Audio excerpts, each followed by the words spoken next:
Ghana-Montiie, Ghana-Montiie, Ghana-Montiie. Difficulties and the hurdles that prevent development, that prevent good decisions from being taken, that prevent good decisions from being implemented. Give him the wisdom from above. Father, we are looking up to you because only you can help us.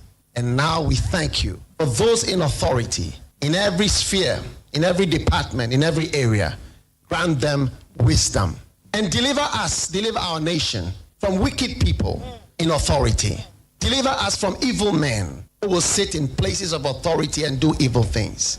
Deliver us from vampires who will drink the blood of the nation and leave nothing behind. Bless our nation with good leaders.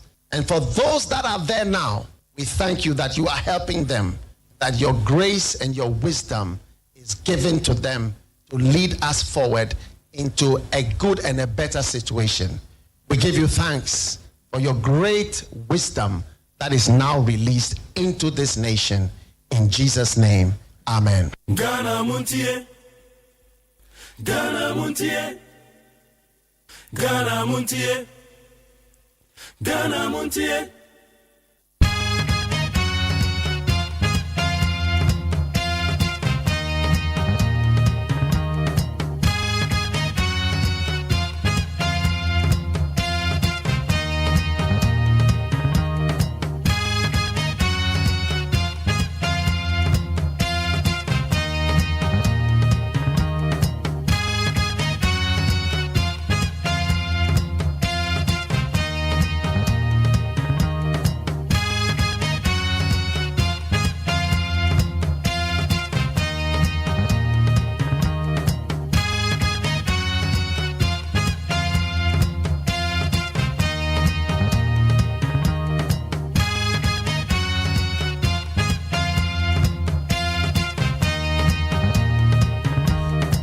And now Friday, Ghana-Montiie Sunia will need 100.9. Maybe on the date, you know, February 6th, since February the year 2026. The radio says so dear Nacha Yang. Yakwa Kwada Yasorina and said Dimbi Craymo. Naya Babaya Jumania Diabua El Mine Ghana. Baby, I will be a memoir by Medin the Macjerio Sayajuma, Jumedia friend Ghana-Montiie. Na Bebacho. Sunday, I Reverend Fabian no country kaya no. I saw for Penny that Zion River Chapel no. One more than Yamia Sama Bray. Evangelist King David and their rise and shine the cancel by. And if ye, more Mufia Masama Moba, Aquantia BNC, I was St. John's. Aquantia BNC, you hope. In Nim, dear, at the end of the year, because so you do one. One more, my ye cram ye pentams will be dread you momentum. Etiadena mention us me who a year coach CB a year bass I can see be names a care be any more be I don't know. Say ye 3 vehicles so say a dear but no mono aquanciano a see our St. John's. And say Ufia Masama nebanas offer middle lane now. May banana womu yi cars ni be a free kwamu ho. But minim say woman ye we are now yin no, I don't know. It is a bear, you see outer lane no. Outer lane the crown is Udro Franco or Franco runabout on a so pay. Your friend is saying tanker, petrol tanker, and for I say easy runabout on a so pay. Or Franco runabout no ha. It's not so crowd drew a Joe Tobo. It and then stretch and so I be it is a Uframa Sama nominee at the neighbor. We see our talent better because me nim say be a car no met me a year free kwamu ho. I said their traffic catch or pumping and much grand and easy. It's in a sabri pass, woman to mean ye can in free home ye dear. And then your friend say kwamuno South on the Hobechipa. It is over there where you see outer lane. Alright, how you need 100.9. And then Friday, weekly retrospect. I'm a chumuni and Samakudua Akoso. You better come on. You better come on.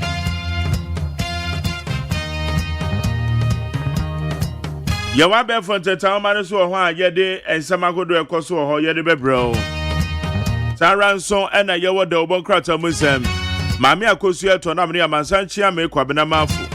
Wo me de bebo me de obon krata musem na brewo. Ye wo solid interview said ye ne da no. Ye bedi nkomo ensama ye ntiase ye beji nchiremu. Na ye de sense mu nyina na ye de abrewo.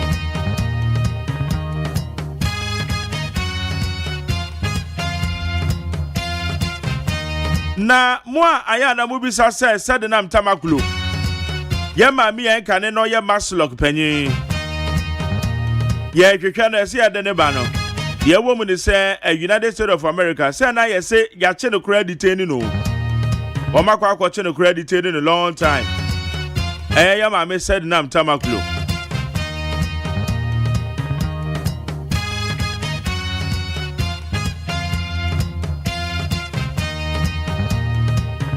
It is our update be as ana kwakwaye.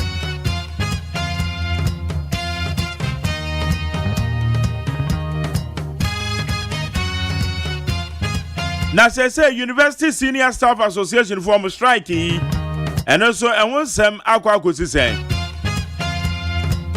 And a medical your friend biomedical scientist for you. One more year juma kolebu one more lab for Wọ́n so mo de na honsem akwa akosi sen. Anopa ni nyina na ye hwese ebetuma gi nchiremu afiri ho. Enran so eye Kofi Owusu nkansa. E bi Kofi Ofosu nkansa. Kofi Ofosu nkansa. Enra ye say okoye NIB aso ye. In fact story ne ba beto odwa say wo mache no. But the lawyer said there be obi anche no dem mo no an odi ni pem e de call ye NIB aso ye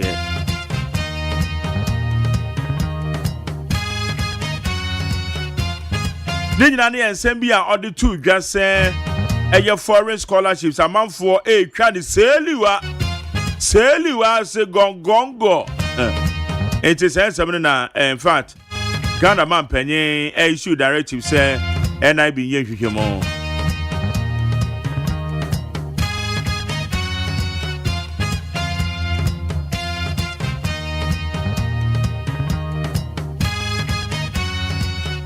eti na oche samagodo a esisi no ye bedon koma kwada na ready there wo mo ko school no ba na ebi nam kwam ebi nso de wo mo nya nwie wo mo kwa ntwa no wa late adwuma sorry da so da wo dia sorry ko bonu sia sorry anytime kwada ne be ko school ye na dware wo mo tentem wo mo socks so na Friday wo me be she Friday wear homework no wo ma ye be si homework ne de biara da mo ni ko ho mo ni ko na mo kra da bia meka mo makọ school papa no obo se wo mo homework book no na wo ma twerɛ gu as parental guidance da bia meka kyerɛ wo itu mo ni ko ma me homework no wa yawie and atade na ni da hode we see ana fina no de go and the socks no at the same pabo na wa pepa ho na hu fin na de go hu fin se poto na e sha akode na de ko school na e ofe obatan na clean no kama why obebo no akra pepa ma ne pepa ne be kama and the tiri ho na ho ne se ma ne twetwe ne yie ne mo wire mo tesen eba so ye ne kama school bag na se lunch box so no de kwa na to bibia kama no twetwe ho fefefe the bowls no de ko school no ma ne huhuru mo mesro anya ntentem no to akwa do school mo ntem. Right, Neat FM, Ghana Montie Sunie, Yanko and Mini and Shay. And some Agodwa, Air Cosso.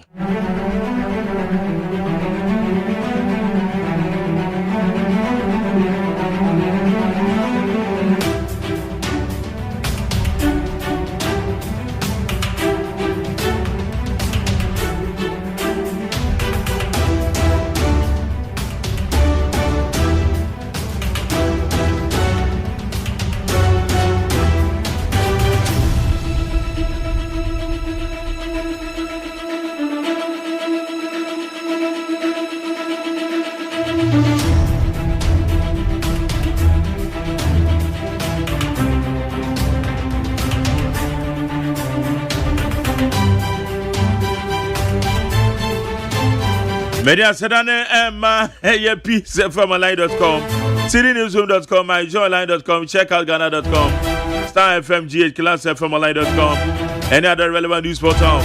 Woman and boy, you're there from the town, man, so you're the bro with these 100.9. So, the producer, friend, Kojo Dami Ado, Alex Entry, and then studio assistant, Abena Freeman, and I am Safu in charge of the social media administration, the new media.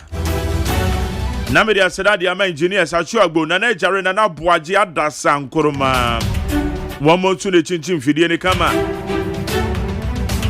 wa wutie me wa wo hwe me ba bibia obi am akwa ba ya dia aseda e de ma pa amanone fo amutie wa amanone mo hwe yen so me ba cho ye chia mo na ba bia wona what to say okay ye ko enu mani enka jani gum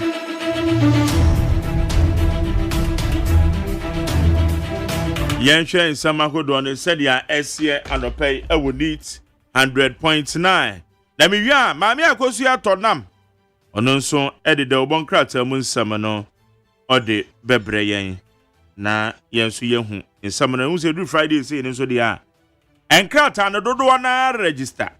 Just a woman ba. They are present. You do Friday and so. Yahu in Samana said yet. Okay, you're going now. Africa is trapped. Mahama warns of a triple dependency pandemic in historic Zambia address. Right in the powerful address to the National Assembly of Zambia, President John Dramani Mahama has issued a stern warning to the continent, declaring that Africa is currently battling a pandemic of unfulfilled potentials. Just a baby mamu dear. Said a man penny cannot call Zambia and some of the aquacotuja. Now, you say a man penny do Zambia no. Fugunu was an one more friend blouse. You say a man penny asher blouse. Bounce and I just know yes, wash a blouse. Blouse or they say a matter dear. Zambia son of my friend. Fugunum friend blouse. Aye. Won't say yeah, dear blouse in here scared dear marshy. There are some top na Moses and yeah, top one blouse no and any I told my penny fugu no say a blouse. Say bia sa no mo kan wo ho.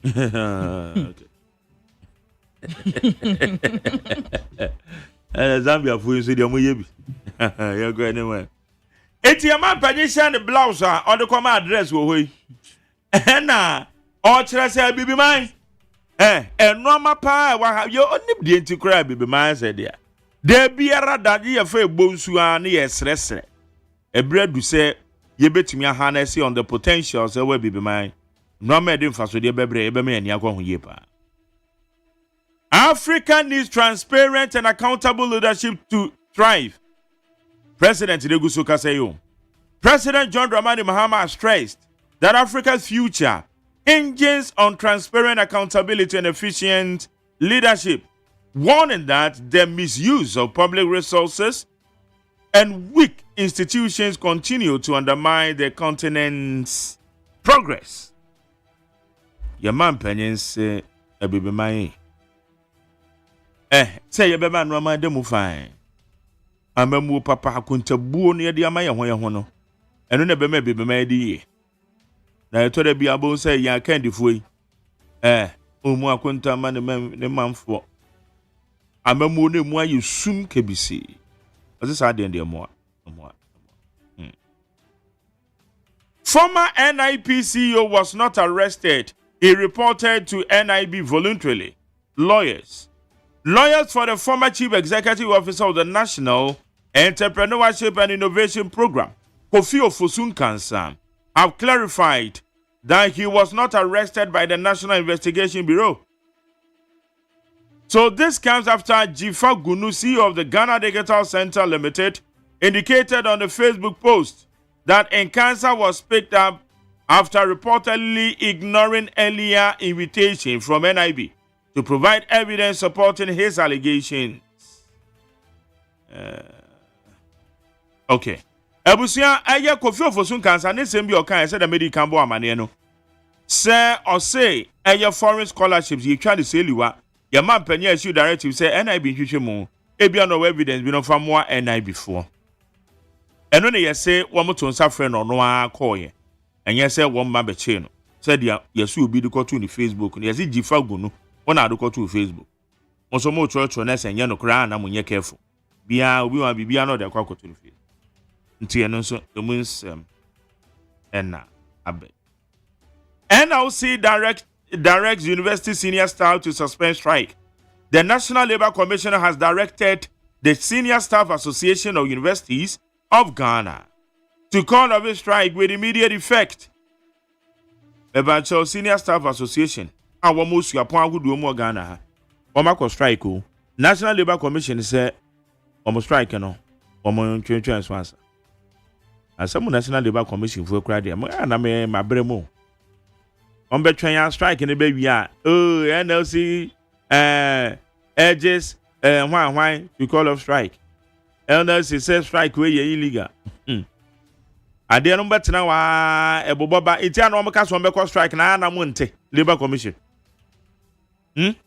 Strike in the Korean say, hey, call off the strike, do this, do that. And some of the boba benjamin, so some of Moka. As a monka.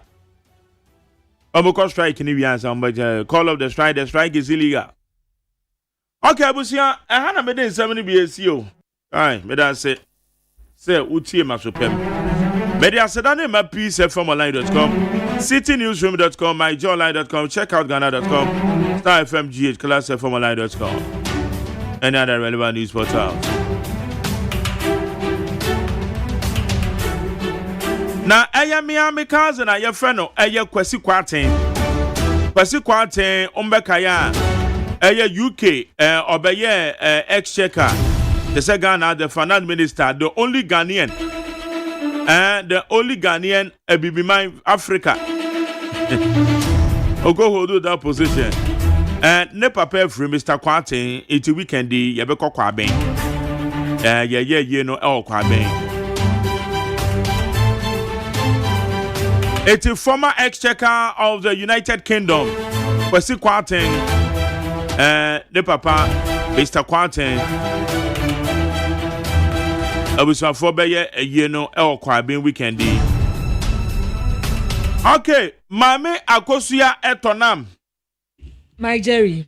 Mache. Major so. Abe kwa muti say. Oh, nyame na. Se kan say. Oh, sisi emu ye. Sase se emu da kakra. Because na say medu am say emu da ho, emu da ho. Sisi emu da sisi ano ka ahomache no pese asem na ken. Ka do so na nipa short. But ye area ho. Be late afternoon na no. Eno de ache sa. Udi agro be nante sa. Oh. But sisi ye area mu ho de. Why come on? I say I can't quite me bo peso. Na nipa mai uti mu anu wadwa. And then na kwa mo ho. All right. But and you mean na na problem ho ba no pane de. Okay. Na my Jerry me sobolo no egusu ekoso. Weekend. Enche. Ebedi Easter. Yes. Enti wo packages bi na wo. Na pesa wo ya. Wo ya. Wo program bi na pesa wo ya. Me pa cho ye de no. A local sobolo. We no sugar no wo fam. Enye so wonu ya wo de dia and the association. Na ginger no su go. Bibia wo ya ye ho enti ane e prepare bibia gina line. Ti order na aye de amount 0543 42 8174. That's all. 0543 428174. Men come anymore. And then anyway. Abusia for your queen in the United said the Obokrata Bedra so no way never a decani one turtle near copies near Gofanusia Cassia Ede Abramu Yaba. Yede if ya daddy no ebe sumum. My men shall see a free daily graphic the Obokrata no any has seen. And no and order so for she a jedi any feeding numa and some sum. But in for you Abayama Elizabeth the ham. And was so mine no any US abino aka bomum. Eden hihye egu akwamu sede be ya se yakra niema firi o ma wemu ne yede kwa atuo bi mu ede dada so ene niema bi mu ede dada so no mo ye sansen kaye sede bi e betimi aboa na eniema ekra firi eha ekọ US no saa pinche ne niema bi a eha adwen no ni nyina atuo betwa Daily Graphic Democrat nso ede ho amanebo abam Daily Graphic Democrat no anim ha say or the Ghana man penyi John Dramani Mahama fonyini ababatoa eno woka sisi ane de aban no wode hyehyɛ bakra ya bill bi a ye de be komra hyebedwefie public property bill ya tese aban sase aban japade ya nkrofo agiabo omani ase ene ho nkro no ba no ene aban lease aban sase a mode man lease ene nsase a omkoje ne ne keka ho no saa niam ne nyina no wo mu de saa bill no be komra hyebedwefie ne ho sekaye no omahyem kena Daily Graphic so ede ho amanebo aba Graphic anim ha say ene wo say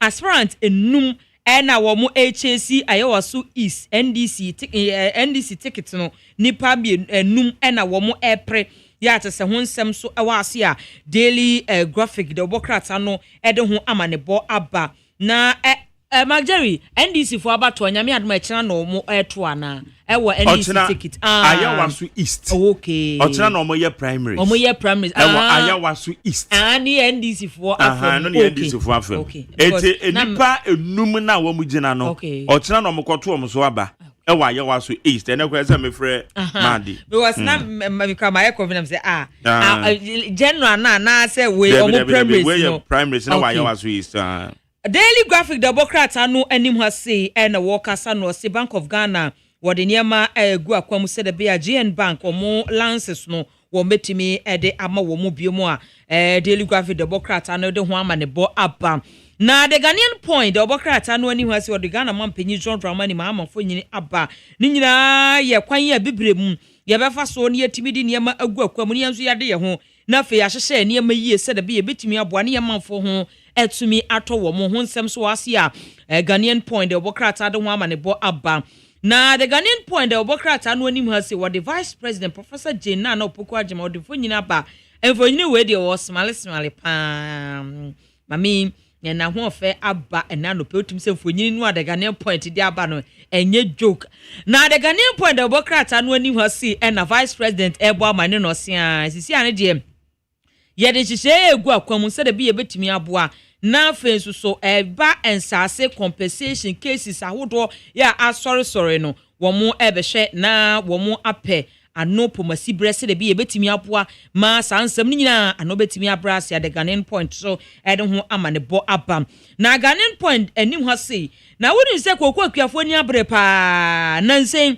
se wodi hye bi ana ma me no papa omo ya akuafo de a ene wuti ache eza ne zizia no wo mu kotom kokko no kurampo no a wo mu nya sikanti fra ne ye befrew ene ne ofon se ring ano pa wi anwumire saa wa woni mote enti eno ena dom kuma no omo de to aban nanim se omo sra mo ana kokko akuafo omo nya beges yo omo mpa achew tue omo ka dia ba asem kra nie nyame mado na kokko adwuma nya bede o wo bedue kokko na kokko benyi na nyini kra ndura wo de begu so ne wo bete wo bebo be hata wo bebru ne wo de beko na wa bre debo so mi mu ana wo nya wadwuma ni wieye na fa wo de koza ukwaji usika ye koya sika ni ho na fa kokokoi we aya asem enti dom kuma nso mo sra ban se twia kuafo ka na o ma ye adwuma na fa wo ho ntimi nto wo mom na the Ghanaian point the Democrat anu anim ha say na local government minister catcher MMDCs ni se wasro ho ada se wa anya adwuma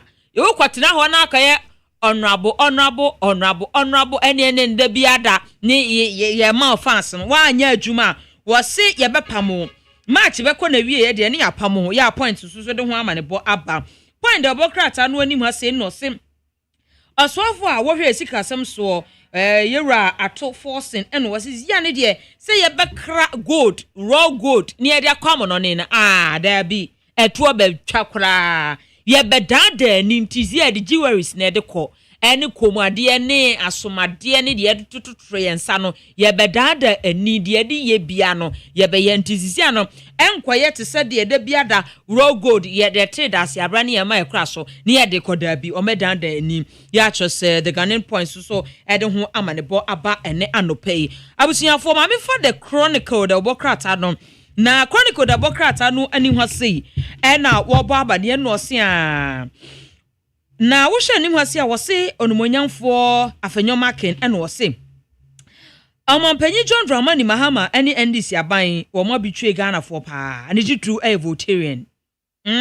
votarian womu ayi womu mu pa ni nyina ne se Kotoka International Airport din ya yes sanu no eno ho nsam ya atwese Chronicle so de ho ama ne bo aba Chronicle animu ase na domkuma no omde to aban no anim se wom sra aban no da utua kokuakuafo ka kokuakuafo abre tua omuka obeye kokuawie na peska de dada ho na wo be kode asisika ni wo na wo ye ne den eno so Chronicle so de ho ama ne bo aba ene anope ya ye de mu nsam ebremo na Chronicle da bokrata no anim ha se anode nana dwumo sapon odinfo nyine aba eno wose reset agenda no enye se bia wo kaza wa reset ye no ano da bi aban no owese hu se ade bia odekwa ama no ne no wo bedan da ni wo de bibi be ka ho an enye se bia wo so de te raw gold na de rokoko na de koda na ni ye ni milo ye ni chocolate na fa nko ena fe gold nso so ye ni komade asomade na de ko entinye se bia wo da da ni sa enti yebeko peace nya kofa no nsi akase no de abramu yeba ye de nya kan ebeto amoso Mike Jerry OSEI AGYEMANG atenase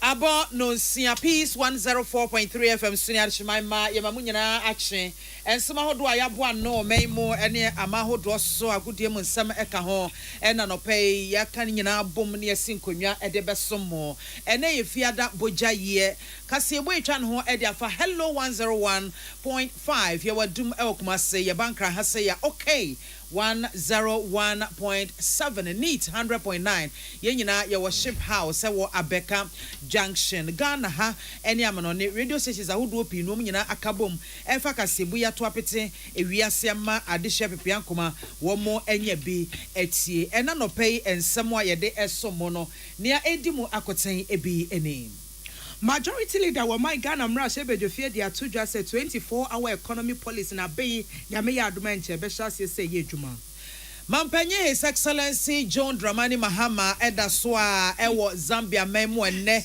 ena wo befiri ho no mode nani akire o my Ghana memo no ne Zambia mampenye do mo nsa hyente ase apamase a eho beba mfaso ama amanyimi no wadi afutu anu ode ekwa ama Ghana ma se bra no wamfo ani nchemu ayarsabia se ne be yakokora mampepi no eto anu fie betimi ahwe na afie tu ase na yenkwa no ne ensem emu eye enipa bebre eno chemu ese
yɛne Zambia man no yɛ wabakɔsɛm na za abakɔsɛm no efiri yɛmfa ahodi a yɛnya yɛmu abakɔsɛm no efiri ayɔnkopa sonko a Ghana mampanyi ana odi kan Osagyefo Dr. Kwame Nkrumah wɔne Zambia mampanyi a odi kan Osan Kofa bai kora Dr. Kenneth Kaunda asa ayɔnkofa no efiri tetetetetete ɛna ɛda so egyina mu a ɛbɛpɛ sabre enti ɔman Ghana ɛne ɔman Zambia yɛfiri ho yɛ ho no ɛnyɛ nɛ no ɛna mampanyi ɛkasi so dua ɛsɛ ɛho bɛnya sɛ ɛbibiman kabomuko wɔn mo nso so ɛbɛyɛ wɔn asɛdeɛ no wɔn asodie nyina pɛpɛɛpɛ ahwɛ sɛ saa ɛnkabomu a wɔsɛ etimi ɛba ɛbibiman ɛntɛm no saa nkabomu no ɛtimi abam na ɛso abanfaso ama ɛbibiman nyinaa. This visit reaffirms the enduring bonds of friendship and solidarity between Ghana and Zambia, bonds that have been forged during the historic struggle for Africa's political emancipation under the visionary leadership of our founding fathers, Osagyefo Dr. Kwame Nkrumah and Dr. Kenneth David Kaunda. Their shared Pan-African conviction, sacrifice, and courage laid the foundations on which our two nations and indeed our continent continue to build. Ghana's historic support for Zambia's liberation struggle is well documented, and generations of Zambian freedom fighters were shaped by Pan-Africanist ideals fostered at institutions such as the Kwame Nkrumah Ideological Institute in Winneba. Today, our friendship remains grounded in mutual respect, shared democratic values, and a common aspiration for peace, development, and African dignity. Right Honorable Speaker, the responsibility of our generation is clear. That is to translate historic solidarity and political goodwill into concrete economic and social dividends for our people. Abusianfo ani awti ye His Excellency John Dramani Mahama wo wie pe na Zambia mampanyi Hekinde Hichilema onoso eche hia saa yonkofa ya beda my Ghana ene Zambia ntem no chese enye nne efri Ghana mampanyi dada Osagyefo Dr. Kwame Nkrumah penso ene mampanyi dada no da Zambia mai ano President Dr. Kenneth Kaunda na no ena mampanyi Hichilema editu dwachemu se Zambia mai ne de wo mo ewani da so wo pepa say womo behwe ne omai Ghana etimi atena se asomdwe mu na yayonkofa no emu ayire pa na etimi aboampo ama African Continental Free Trade Area niti breakers esi omai Ghana mu no eno so etimi agina brane na aye adwuma na nisuade hunu mpanyifo editi ye ne sa nisuade hunu no etimi abam enti Zambia mai de womo ni bibia ombeye se ombetai omai Ghana echi tai papa na sa ye after no etimi aye yie na aje hina tretre ebiman nyina mo.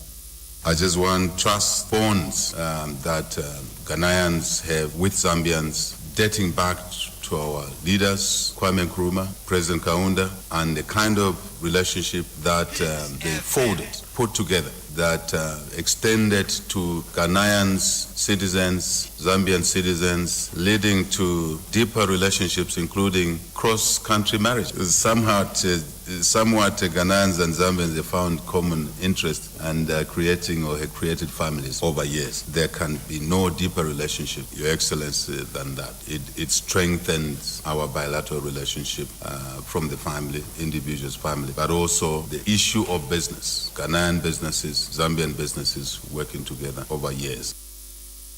Abusianfo ani awti ye Zambia mampanyi Hekinde Hichilema salamat kuku apento ene bo asansem ya no ebae ya to akase boy so ayede ne kyeremu ansamfo fro so sisi ya Ghana for hwe ne mu as a 24-hour economy policy special CSA ye adwuma asem de ne pie montene so majority leader wo my Ghana mra shebe de fie ma yar Ghana ekase ne dia wode tudwo nyina ne se Ghana ya be pa say 24-hour economy policy special CSA asa ye adwuma wato aso a kyerɛ se esi wish mo my Ghana inflation aba from saaso na Sydney nya hode gina som eba ne sikasam se ye totofa pempadiam wose egina naso ye pam wode sansem we gina to dwanu adabre beto dwa esa wode wani kyem mo my Ghana mra shebedwe fie se yam 24-hour economy policy bill no empanifo se ho brekete ya kire se wo mo ka ho asem edi ho komoresa anya bia bill no nyame ya adoma ye agi atuma na se enyentum enu ase second reading of ano na eduru suwa ne se no ena wo my Ghana Mrashe Bedefie for their Tuja watchers, one more Shenimo, SNE Tiabianum, 24-hour economy policy, will better say one authority, will bet me a pound me a boa, NASA authority, Nejimum, now one ministries, now for so a by department, etimi aye collabo a carbomo, now Jumedian, one more shots, yes, what the year Juma, Ghana for your bet me and your son for some, Ninchechum Nebini. 24-hour economy. And that is why we are now establishing the authority that will implement the 24-hour economy. That is why I urge all of you today to vote so that we will have the second reading, adopt the report, let's go through the consideration stages, and where there are changes to be made, we will make the changes and we will establish the 24-hour economy. We will take on board all your cautions, and let me indicate that we still stand by the fact that the gold board, and I don't sit there without addressing this, which you raised. We do not see any problem with the gold board. Absolutely nothing. Leader Manensi, one man was away, minority national TSA Sadiano, a bro one more Janene, one Tias, yes, woman should da, Sa Baya bet now so a feedback on so, ne policy who he paying here panum, what Bashas, yes, what the year Juma, and also say in him what the 2 drum. We are establishing the 24-hour economy authority so that it can pay attention to systems. That is production system development transformation, development of supply chain and market systems, and the development of labor. These, when put together, will enable an economy that will operate 24 hours. It will be naive to imagine that on the heels of the very bad economy that you handed over to us, the day after, this economy will become a 24-hour operating economy. It will be naive to have that imagination that the economy that was overburdened with debt. Majority leader wa my Ghana Mrashe Bedefie Yera Mama Yarga Sansem Wegina William Gento Emmanuel Akole. Yet was so na yakwa yen some cronwa mo efia Emra Shebedwene Honorable Isaac Yabo Amanya Kono no so de to abayanem say sa 24-hour economy na ban san twe na ni enhwe ne biemo esan say sa niema wo de ba na ase de won peso wo ye ne sa nwuma ni nyina e wo ho no dada e na won peso wo san ye e de wo haw ebeto Ghana fo a wo matua etua so Honorable Isaac Yabo Amanya Kono e de sa semi to dwa Emra Shebedwafie bra wo de twen komo e ya no baba ye e de afa 24-hour economy authority bill no e ho na no de to dwa che mu say wohwe senia policy omode aba na ejina eye eniema miensa eso eye production development of chain supply chain and labor development na sa niema ni nyina so no aso ya wohwe adwadie ni mfiri nyuma so no wo ho a wo mo ye ne dada edu wo mo hwe na enwuma hodo ani nyina eye pe no ama medoso na amatwe sika wo behwe kire no efaso obi ankoba so. Taxpayers' money that can be used for other developmental objectives of this country is going to be used to establish an authority. It's going to be used to pay for CEOs. It is going to be used to pay for board members. It is going to be used to pay for other officers who already we have the framework in terms of our government architecture to deliver on this particular mandate. We are not, it's a policy or it's a campaign promise. It is for the government to deliver and redeem it. So nobody would have the funds for you to do it. But to channel other purposes or vehicles like an authority and use taxpayers' money that can be used to develop other essential parts of this economy just to establish an authority for this purpose, I find it very unnecessary, Mr. Speaker. Honorable Fiamra Shebedwene Honorable Isaac Yabo Amanya na owieye na osoafo na hwe akwane akwantemponsam so osaye adakulu Mrashebedwene Honorable Kwame Governors Abuja ono so echeche no ochese hwe 24-hour economy no enye project se bia edan ne yesi anase kwan ne yeyo eye hwehweye edi begu akwam se ne be ya enema aban eye dada no ebetimi atremu na ma chese adwuma na timi akoso wano se ne ye hwehwe no enye se bia ya de we any idea so no say we 24-hour economy it is woman nimu a wo kire wo mumu. In his view the policy is not wrong, but in his view it is good policy, but he thinks that we do not know what we are doing. At least he knows that the policy is good, and this is why I'm coming to tell him one of the good things about the policy. Mr. Speaker, the 24-hour economy policy is not a project where you have a shortcut, where you have an office set up, and then there will be things like the budget is about. It's about coordination. Once you see the definition of this, you understand what it means. Mr. Speaker, I also hear him saying that what we promised was to have entities running 24 hours, and he's not sure if any private enterprise is doing that. Mr. Speaker, the 24-hour economy is already in motion. I was for any out ye as one for Rakwania Quantum some Sosaya Dakulum Rashebejane, Honorable Kwame Governs Abuja, William Gento, and Emmanuel are calling a one semiano free Mashebeje by. And she shall Alberto Janessa, Fibia, or my Ghana when nipa 5,000 and a Yako Cram, our new for no emu. Emu 2,400, so I'm from Bagia, Womutin and Anum Awansia, do Ghana has said him, a Banco Cram one someone nipa do not just a yana bar, one my brabo to Mrs. and says, Sayam, Uko Piemwa Sabia, ya jo tefa tekuna se fu ebe wiechinom usika ne bank kura na egu ani nyina timi sam na February boss ni da toso enam na wiase nyina yesi hodom se ye shefa abodewrom acha se kokram yade na ejina hopa enti ya hweyim enipa wo munya yade bia wo mu amfiri mu ayafo na afeso apomodin edwumafo nyina ekehia mu se boa ba ko ade ebodewro kire se Ghana foi kokram yade na wo ho nti empepe no kwaya sabia na wo hu ne ntam se ya ni etimi aboa etuase ntam dia ma founder was Sansuya president Edma Breast Care International Dr. Mrs. Beatrice Wiafia de Akasa ya watch senka yekem breast cancer nkasa de nkanya ya wo hu ne ntam no a ahyase na abewonsi wonufu no ahyase ase madwo bi demu no hu ya na wo ayarosabia se ne be ya ye betimi ahwa wo ntam so wose ma pina nam hodmu a ne ni pedua ne ni pesu no kra no won hyede anim enti ade ne hyase ase ebo no kokose ya enye hwe nyame ya adoma na wonam asori fie na yesu ya no nte woyire ye de guno so ntim entwaase obehunum na ade na ageta wasre Ghana masa brano brand yenhwem ase ebetimi ede ye ni achemu ayarosabia ye kwa yesi Dr. Menufunie do chirima mesane be ya kokram ne hyase ase etwini tipem ye betimi etuase Afibia diagnosed and more than 5,000 are breast cancer. Now more than 2,000, about 2,400 the women if breast cancer. The issue can say emman say are masasi nye minti. O bani sense saya bani nufumukura. Mazi me say nye minti nye into the best now was so say I did nufuni na anasa sex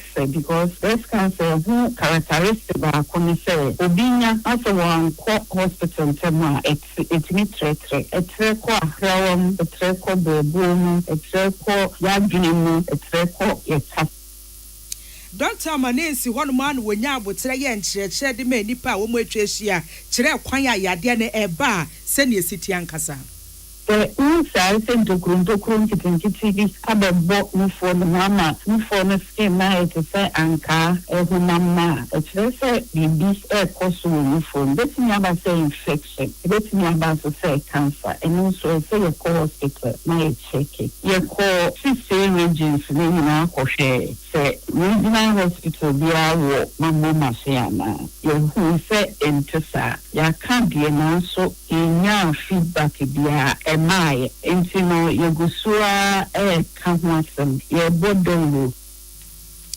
and ye kotie wonu ye founder Sansuya president Edma Breast Care International Dr. Mrs. Beatrice Wiafia de sanse we nyina Annabel na adodu na afeso George se na bo nechi a wode no for story we edebesum wo manfo abusian for wotie kasebo wo peace 104.3 ye dan ye ho agenkratso ahomeso aba. When you are going to buy a paint, don't look left, don't look right. Go straight and grab the luxury acrylic paint. No be any painting be paint. The luxury acrylic paint. Paint me champion. When you are going to buy a paint, don't look left, don't look right. Go straight and grab the luxury acrylic paint. No be any painting be paint. The luxury acrylic paint. Paint me champion. Minia, Aljuda seasoning powder ya beja so obie to agufi wapebia ye waduane de. Enya wo slack yo. Pe Aljuda seasoning powder ye bin ne waduane no be ya stronko kra. Minia, Aljuda seasoning powder ya beja so obie to agufi wapebia ye waduane de. Enya wo slack yo. Pe Aljuda seasoning powder ye bin ne waduane no be ya stronko kra. Aljuda seasoning powder. Ekita secret filler bio. Etoda na obi nim ne tibianti. What to say? Nipa kroni pedua kwa bia failing no. Ya. Anunti Amen Scientific Herbal and Alternative Medical Hospital say. Afi ashasibia. We free medical screening de mo manfo a. Opeso ohunu wa pomo den baby gina. Na watwe mu Amen ebiene pro de ma obia say. Betua kakra bi fire card. Na ko hu doctor. Na wanya lab. Ehwehwe ni pedua num efi utri so besi unase. Na so how bi wo ho a. Wo hu ne ntem asa no e de ama wo. Amen e de hwehwemu fidi ahodo. Yare ntimi hinta na aba. De ye daso ema ne kire yare. De ye daso e de se ho yare. Emfa ho ne tebia ho awowom. Fo ne kire Amen nkraba tebia. Efri se na wotwe mu de. We bie ne pono. So bia mehwehwe ni pedua mu kwa. Dome oben Snit Flat. Ghana Telecom down. Klagon so owo Lashibi Ashama kwan mu. Oben Underbridge. Free 0245 275254 0244 227192 and 020 722 9505. Amen Scientific Herbal and Alternative Medical Hospital. Allahu Shafi Onyame ono yaresafo. Amanfo. Dia moka kire Freddy's Corner home appliances hono. Or dia ba Freddy's Corner Home Appliances Center. Home appliances are eye papa bia. Ebi wo ho. Brands Bain, Media, Samsung, Kaiware, TCL, TV, air conditioner, freezers, fridges, water dispensers, and media keke ka ho. Nia ubenya good warranty dia. Ko Freddy's Corner Home Appliances wokokomemle. CCTV a eboama monitor of properties, any business at anywhere in the world. CCTV any da ho. Ewo detector, clear pictures, Wi-Fi connector. Utimi connect ma wo phone. Na wa monitor baby a wo wiase bia. Freddy's Corner Home Appliances Abeka Freddy's Corner Edwosu ahodo a oton phones ene ehun accessories no ho. Fresh 0544 959195 ana 020 7937323 ana so brakoko memle City Light in Chehwa. Na ye can discount any achede a obetia se. Freddy's Corner, home of authentic home appliances, phones and its accessories. We are the number one. The 15th Gold Bond RTP Awards 2025 is here. The prestigious awards is slated for Saturday, 7th February 2026 at the Accra International Conference Center. Red carpet starts at 6 p.m. The event will also award the top 10 most performed public company CEOs of 2025 with lots of artists performing on the night. The 15th Gold Bond RTP Awards is powered by Big Events Ghana and sponsored by Gold Bond, Visa King, RTP Media Training Institute, RTP Skills Development Institute, RTP Mall, AgriFed Ghana, CocoFed, Knee Fashion, Coco Trade Ghana, Ride Along, Narrow Surge Energy Drink, A to Z Auto Services, and Special Ice Mineral Water. For Peace News, to win the Best Radio News Program of the Year award, dial star 920 star 111 hash and enter nominee code 376 to vote.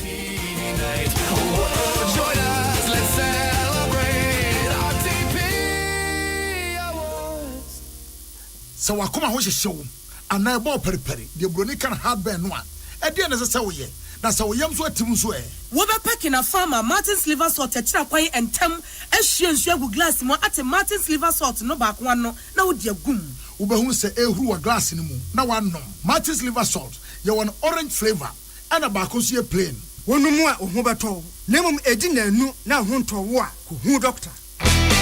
When you are going to buy a paint, don't look left, don't look right. Go straight and grab the luxury acrylic paint. No be any paint, be paint. The luxury acrylic paint. Paint mu champion. When you are going to buy a paint, don't look left, don't look right. Go straight and grab the luxury acrylic paint. No be any paint, be paint. The luxury acrylic paint. Paint mu champion. Tune it in, turn it up, Peace FM, and rip off the knob. Abusiafo ya to akase abona so ne akwa no ne nsemu na we de anyama no ne chichi bia se ayehwena no heya ye nuanu Nigeria fo womo na ye ko womo akache na atodwa ese efri na no ebenada no jese nia ekoso ewo Kwara State no enya senketo ani enyan papa na nipa bonifo bi omo de omo ho agim na jese womo gbawura enkuro be mienu emu na womo de nkyerechire bia san nkyerechire no omafo no adwene ho te ase enye yie se na we de nkyerechire be nie edi wupe wese wo je san nkyerechire no etum na no omafo no omadwe se san nkyerechire we de ye nsoso so ye nyuntum na ɛsɛ wɔn abrɛ atabanfo ekuru ɛneɛ sɛ wuni ebenya wo a yɛde sika to mu no hyɛkɛhyɛkɛ ne yɛtwa firi so kyɛ sɛ yɛku nipa basa na wɔkyɛ sɛ nkramofoɔ bɛsɛ aduoso no 75 ɛna sɛ sei yɛku wɔn mo ɛyɛ ɛnano brada nkoa na sansemi amrado ya wono ene da Kwara State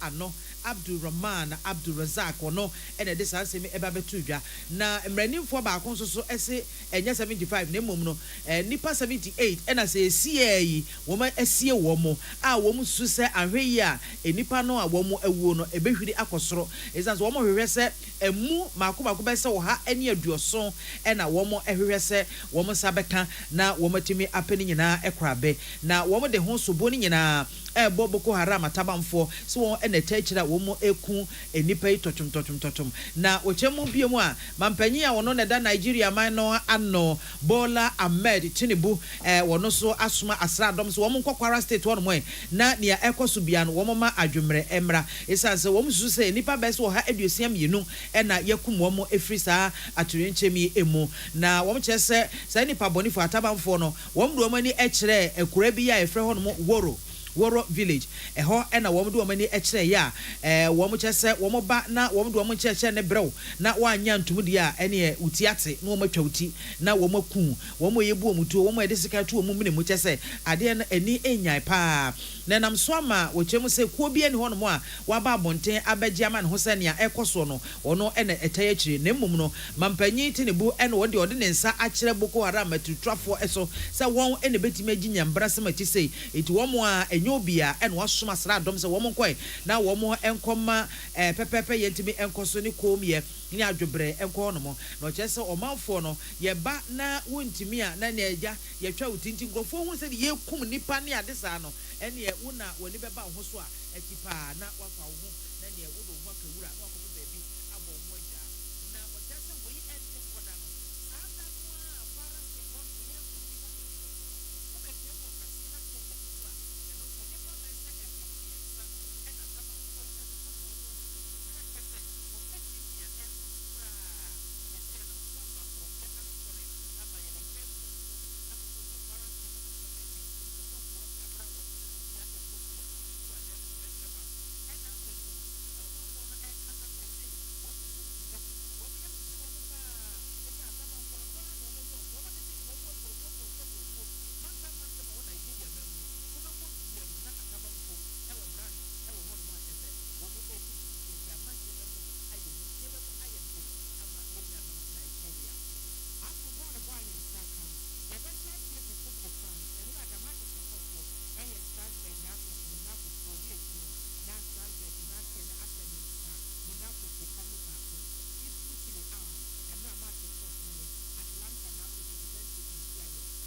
Zero 0248619999 024861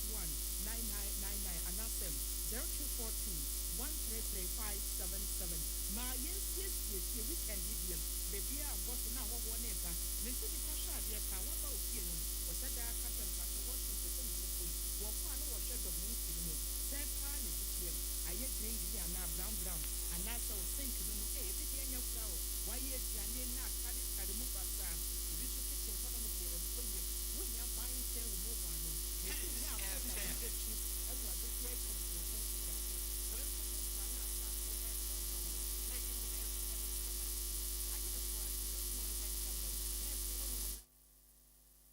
Ghana muntie na mansanya so adawro kofia man homene so ejiji tonton sansan e wo neat 100.9 FM Ghana muntie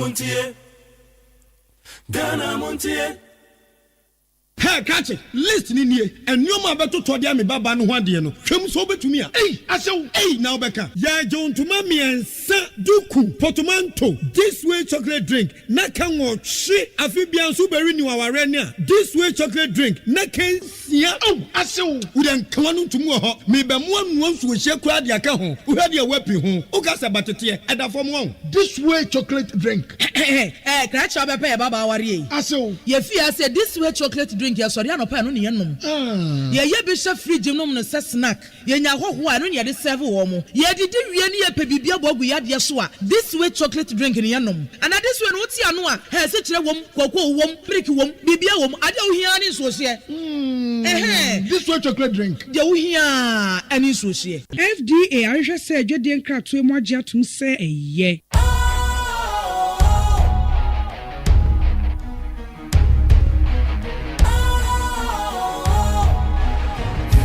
Cool, fresh and trendy with a new look.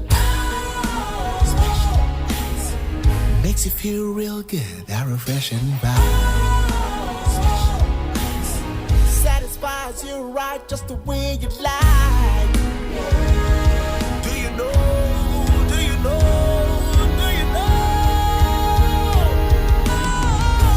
Ain't gotta do it alone. Specialized makes you flow. Anytime, anywhere. Specialized feel different. Always think specialized. Special Ice Natural Mineral Water. Feel different. Think special. This advertisement has been vetted and approved by the FDA. Ghana muntie.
bonds that have been forged during the historic struggle for Africa's political emancipation under the visionary leadership of our founding fathers, Osagyefo Dr. Kwame Nkrumah and Dr. Kenneth David Kaunda. Their shared Pan-African conviction, sacrifice, and courage laid the foundations on which our two nations and indeed our continent continue to build. Ghana's historic support for Zambia's liberation struggle is well documented, and generations of Zambian freedom fighters were shaped by Pan-Africanist ideals fostered at institutions such as the Kwame Nkrumah Ideological Institute in Winneba. Today, our friendship remains grounded in mutual respect, shared democratic values, and a common aspiration for peace, development, and African dignity.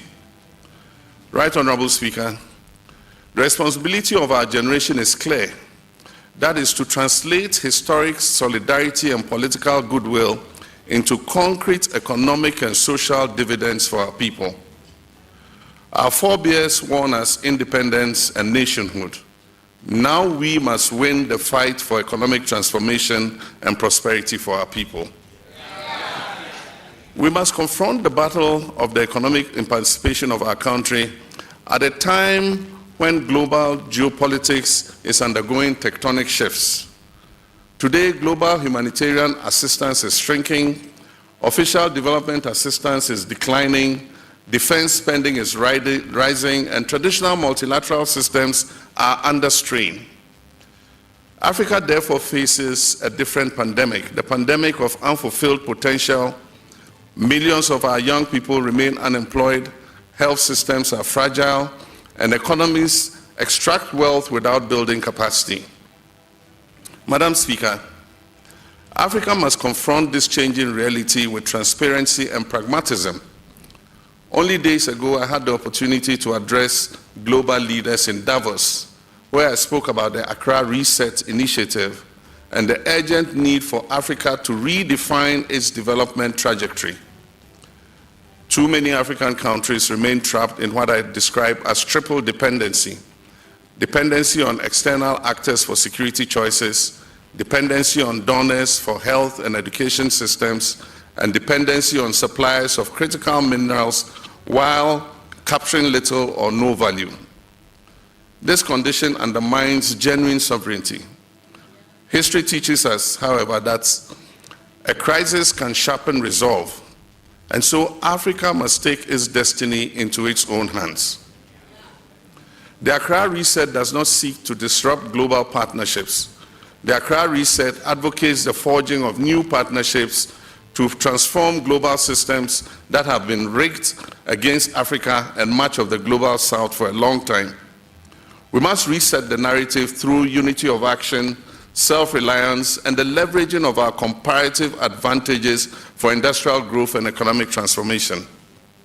Madam Speaker, we demand the redesign of outdated governance systems, including greater representation in global institutions such as the UN Security Council. We are calling for a rejigging of the global financial systems that have kept Africa in poverty and debt.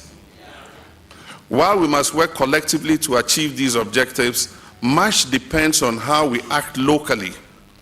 Leadership is fundamental to achieving the goals of the Accra Reset Initiative.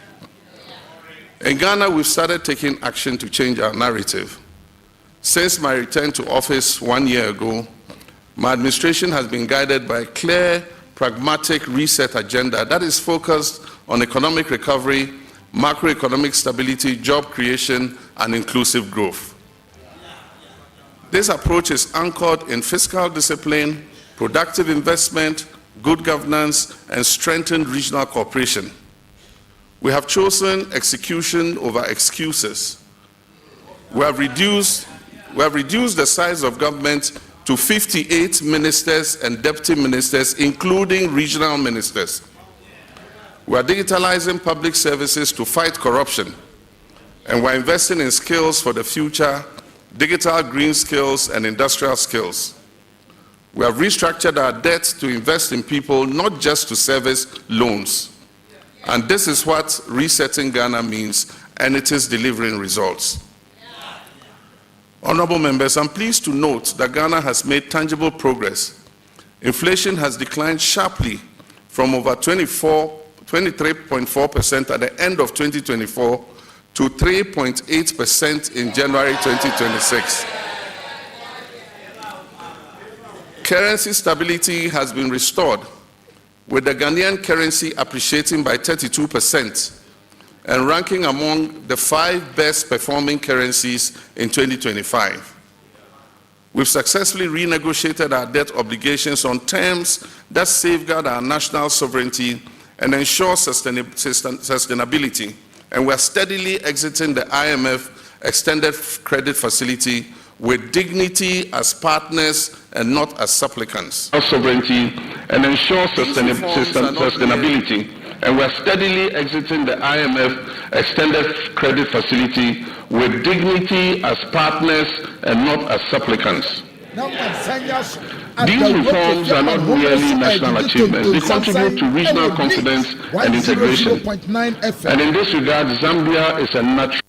Long story short, I got scammed. It was a very, very elaborate. Ghana, Montie. Naman Sanyason. At the Roko Fiaman Woman so Ejiji Tonton Sansain, I would need 100.9 FM. Ghana, Montie. Naman Sanyason. At the Roko Fiaman Woman so Ejiji Tonton Sansain, I would need 100.9 FM. Ghana, Montie. Ghana, Montie. Ghana, Montie. Ghana, Montie. Ghana, Montie. Naman Sanyason. At the Roko Fiaman Woman so Ejiji Tonton Sansain, I would need 100.9 FM. Ghana, Montie. Ghana, Montie. Ghana, Montie. Ghana, Montie.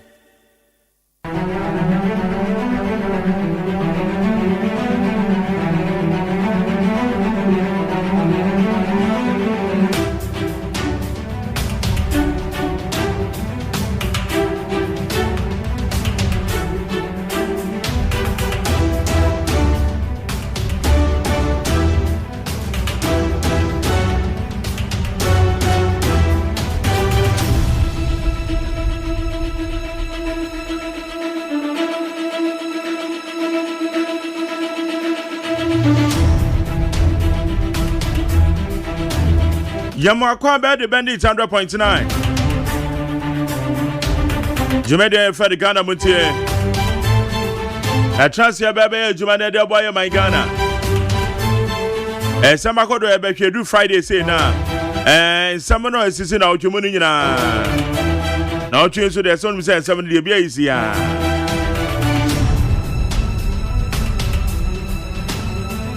Ababe established 24-hour economy authority. Minority for no essay authority no mu here. Ye ka say 24-hour authority bill no. Former president to parliament. Eti abache be di nkomo.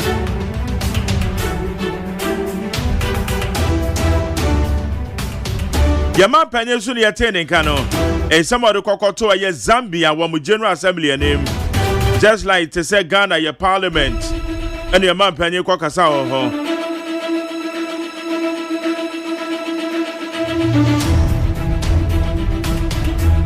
Ghana inflation a hit 3.8%. Ne significant ewo ya brabo so ye den. E chese said dia enoma boo e kwosoro no sa wo de toto afi atwam no ho a our form.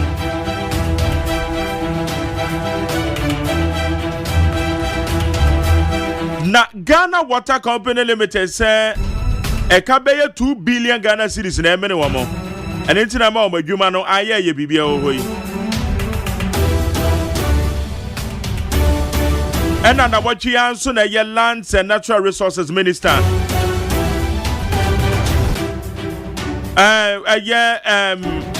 Your Lands and Natural Resources Minister, Honorable Amako Fibua. One more Etimia reclaim 800,000 acres of land. Aya miaya wamu ye gala, wamu tu galamse wo. It is also the significant impact, especially when it comes to the fight against illegal mining. Me pacho yanka bin shape. And I yet say aye kolebu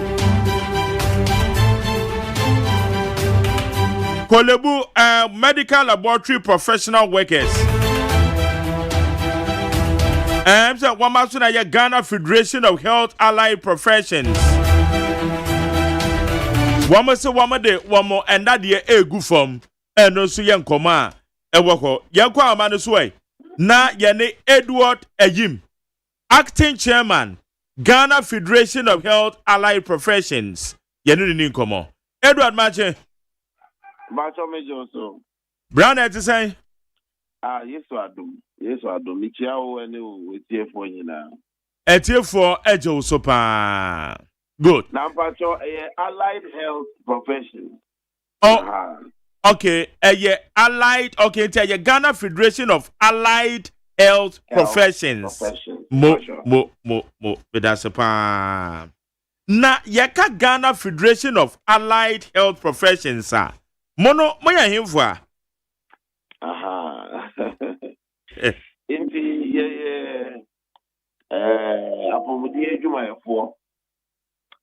we are currently about 19 in Kolibunu, about 19 different professions that are being regulated by the Allied Health Professions Council.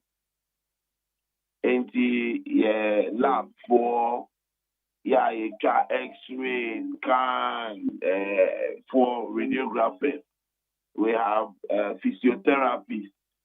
We have audiologists, optometrists, dietitians, nutritionists. We have the health information system. Over hospital, you be full amount, you share documentation.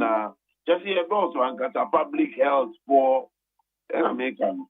So these are the group of professions called the allied health professions. Wow. Na mose mo cost strike. Ananke yeko, nenke yeko pa. Nanka mo beko. Mpachwani. Ena edie ni siye. You know, we had a few demands. Just if we are shot here, no. Yes, okay, it's over hospital now. In Kolibu, for instance, we have various directories. Okay, nurses were more directory, I was more director. Doctors were more directory, I was more director. Pharmacists, I was more directory, were more director. General services were directory, were director. HR were directory, were director, etc. But over here, all these professions together, in doctors, nurses. Now, I want to hear you do baby too. Baby, you do it here. We have come of age. There was a point when we had only people who were trained on the job, technicians, etc. But at this point, we have full professors amongst us. I mean, the professions have really come of age. If you say, baby, are you doing here? We need a directorate, a better send your advancement in your management of our various professions will be much better, will be more efficient, so that we can give up our best hospitals. And we started making this move. And in 2024, the Minister of Health will say, no, this is something very important because we have a council that regulates us. And the Minister of Health, said, all the teaching hospitals and agencies should appoint directors. I mean, after creating the directory, should appoint directors. Whole teaching hospital went ahead to do so. Tamale Teaching Hospital went ahead to do so. Kolebu and Peswabeye. And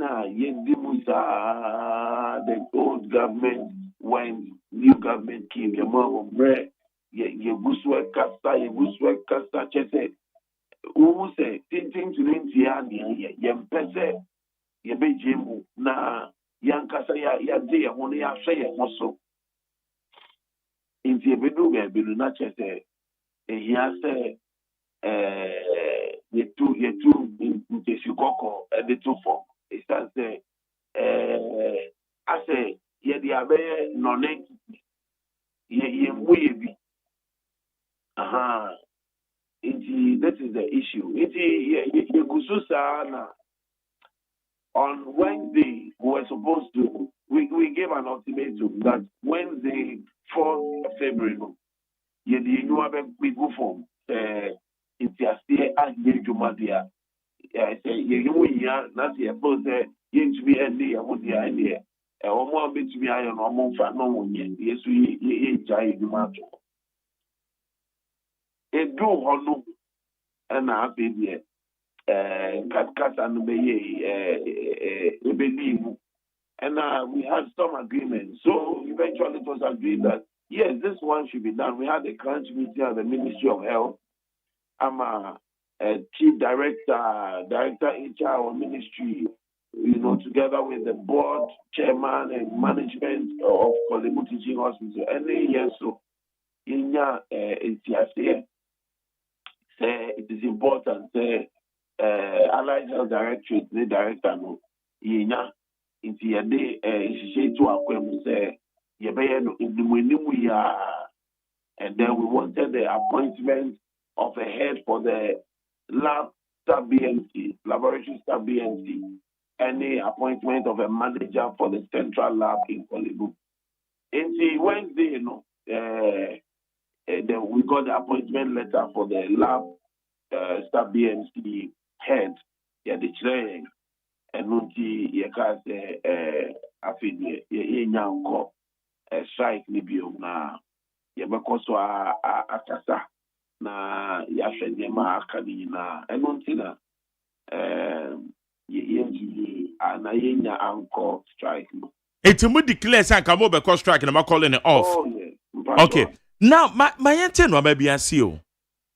What say mo here directorate? Ewo Kolebu. Okay. Enti mo na eyo madwuma ma hu other professions no saying a woman regulate woman efa nunti mo call for sad directorate. In general, say other professions also have their directorate and their director. In the nurses have their directorate or more director. Super Kolebu all the way. It's not just Kolebu. Every hospital, the nurses have a directorate and a director. Over the pharmacists, they also are regulated by themselves. They have their own person regulating them. I mean, directing and ensuring that there is proper management of the profession, and they are more efficient. Okay, and the various others, the doctors, almost you said doctors, national. Acquire the stepchildren, Bisano. Currently, as we speak, answer number calling for this, Namono, your friend is saying, mo directorate, a fine free bar. Okay, baby, some most doctors are saying, what does it mean? Yeah. So we're under the medical affairs directory. Okay. In Jamaica, we were being treated like stepchildren. As a mano or mudidina. Ebika, not you, we were not getting the best. We have not been getting the best. It has made the profession stifle. I mean, you go to me, obi to me, could do doctorate level. You see, you need baby amount, So you have to come down to a certain lower level to work. Very, very demotivating. Oba Kolibua, our services have dwindled so much. Meanwhile,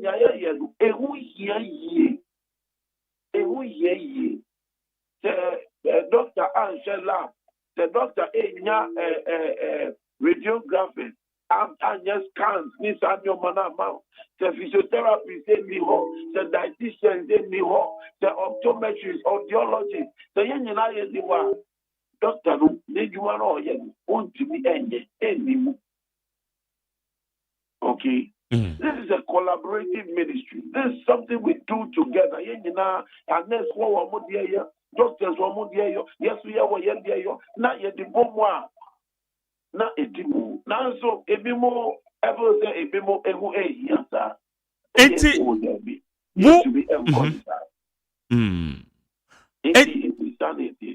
Okay, it's ya came. Na a profession, sir. Mo fall under the federation, no? Yeah. It is each profession be a the directorate. Is that the case?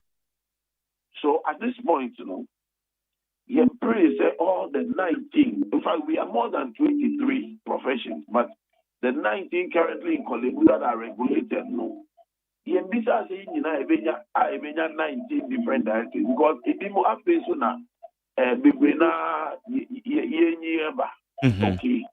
If you see 19 you better under one directory. Okay. So yenya obia ofie mu awodaya no otiya semasi otim onimia yen onimia obeya ebeboa ama yenyina yenyiye na ya from na yetumi edi duma ewuya. Can you imagine that occupational therapy omujisen epie only occupational therapy in college. And the two of them are ladies. And I say, Bako fruit, Bako honeymoon. Nobody wants to work. We need to have a director that takes care of all of us that will ensure that there's sufficient progression in this profession. I bet profession is changing so that when we come to seek help, we have access to all of this. And everything goes well. Just like you have to retreat to the private sector to go and look for some of these people, to pay so much for these people. If I tell you the numbers of allied health professionals who have left the shores of our country to seek greener pasture is so sad. It's so sad. Make contemporary. Don't want to be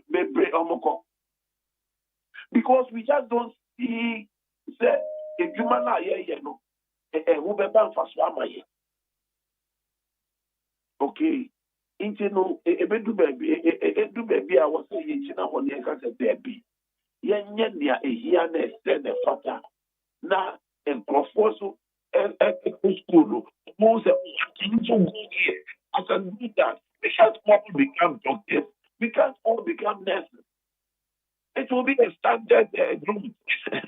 Okay, we can't all be one profession. We need to have the various professions. And we will have access to the best of everything that will help us. In the one year break. Okay. And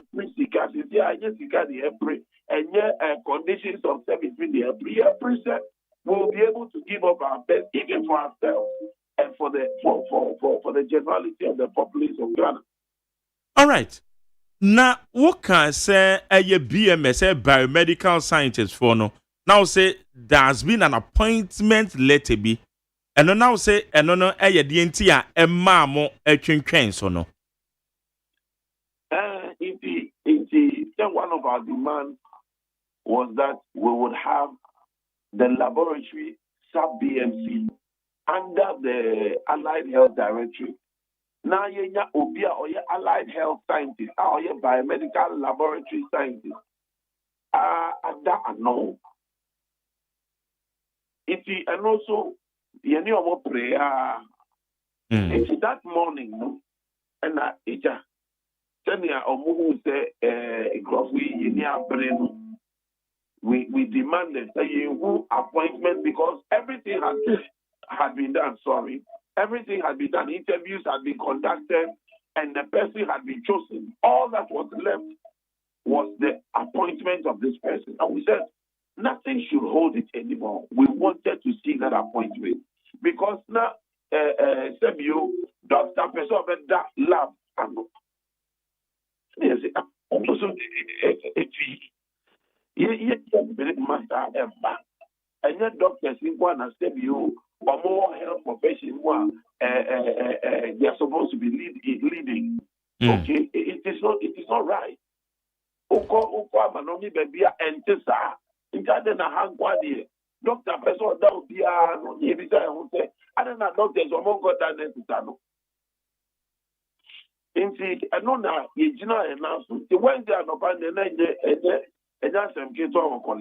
eti ano na ekwan appointment ene baaye for eye lab ho no na assurance ben na akode ama mo se mo directorate no ebetimi aba enti you say the letter that have to be to the Public Service Commission for the creation of the directorate. Let us make up now. Over 2 years now, you're bringing up 30th January. Here, and letter they call Public Service Commission. As I say, this Monday, we are now receiving officially our Public Service Commission. But they say, okay, so once it has gone there, we are now sure that it is with the Public Service Commission. We are all following up. We have taken a little comfort in that, and we will not allow human beings to come and die while this process is going on. If you would allow the process to go on at the public service, Labor Commission, we have gone to Labor Commission. We have appealed to Labor Commission to also intervene and ensure that this process goes on smoothly. We'll be going back to Labor Commission on the 4th of March for the update on this. The Chief Director of the Ministry of Health is also following up on it. We have meeting there, we have met with them, and they have assured us that they will follow up and make sure that whatever the processes are, the Public Service Commission, they will expedite the expectation of these processes so that it will be to be so that in about a month's time, we should have the advertisement for the position of the Allied Health Director out. So that's what we are all working towards as CDS. Na other situation here peculiar to Kolebu, but what kind other health facilities are woman or appoint to a modie? It's here, no, and yet peculiar to just Kolebu. It's only 2 hospitals. Whole teaching hospital, any Tamale hospital. Tamale, yeah.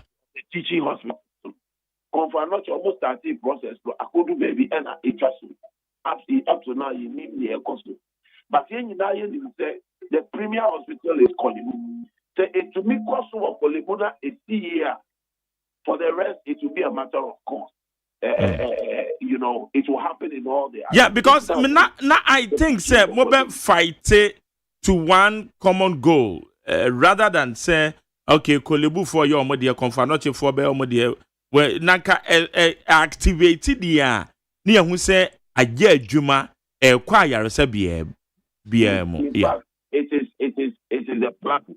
What we know is that once it happens in Kolebu, the rest will be here for. We are in solidarity with all the allied professions across the nation. And so we are all working. In fact, all the rest are ready and supporting us. Once this one goes through, there will be no excuse anymore for any of the other teaching hospitals and agencies, even the Ghana Health Service. Okay. Everywhere that the appointment will be done.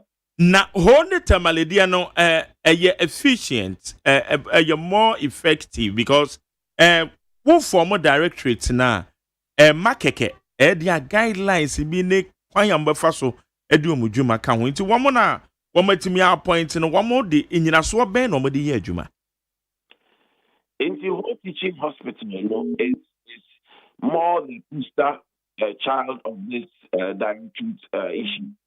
Whole teaching hospital is working well. We have a efficient director who is managing the place and the directory that has been created, and it's working well. They're still building the structures, but it's working well so far. Tamale na problem kakra, but the person has gone on retirement, and vacancy abedaw, and yes, Sandia Koshe medical directorate as it.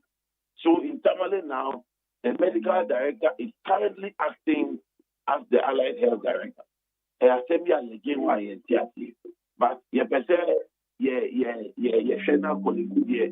once it's done, we will focus on all these others and push for the necessary things to be done. As for the documentation and everything, the scheme of service, organogram, all of these things have been worked on. It shouldn't be a problem at all moving from here. Okay. And to say, said the amatri as in say, a bit will be so. Sir, idea nanka ya musika wa kind and your condition of service. Oh my yamishe, and when because you say essential service. It's in a naka when you to mean sing konya address rather than say more threaten say a mobile strike. Oh, Wolfa. Just a you're doing it the same way the income community most yes you think we went to Labor Commission in 2024. We threatened the first strike concerning this matter. We nearly went on strike in 2024. And a Labor Commission, management of Kolibu, Ejani called Labor Commission. Labor Commission intervened here. There's no problem. We'll continue talking. 2024. 2025, Labor Commission, our movie here,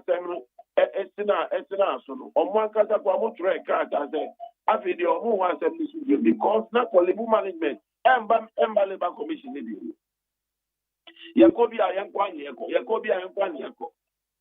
And a Labor Commission they are discontinuing the case. Sinedi. Boss. They could do this another Labor Commission and Kata Grass. Yakaya Paba. Now, you quite you. If you do baby, you will know as a way. Baby, I do. Saying, you know, you're now so now, you're yet the beer. Eventually, we had to resort to this. And this time we decided that it was either we're getting it or we're going. And you need three years to sit back in the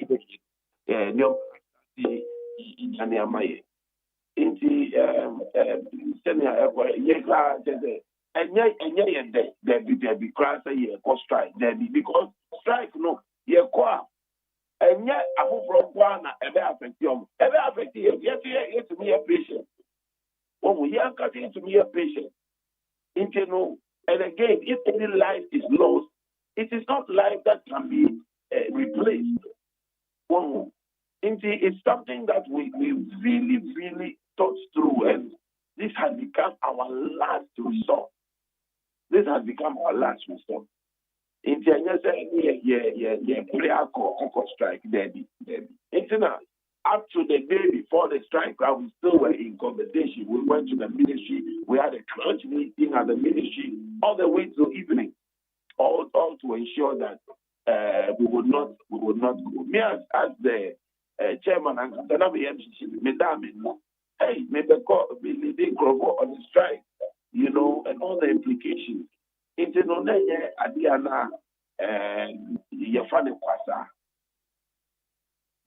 Okay. All right. Say that makasa modu money dear. Now we are hoping say positive results ebe free mo aba. Eno ne empire. Ye can't say ye be ye ni be DH. We want to really appreciate the board chairman of Kolebu Teaching Hospital, lawyer Professor Titus Bayu. He is a man of his word, and he has really been very forthcoming and very helpful in arriving at the solutions we have gotten to. And then the current CEO of Kolebu, Dr. Adam. In the end of one now, to stress acquire yes, this week. So there will be good faith in ensuring that all the things, that all the demands that we have made will be met.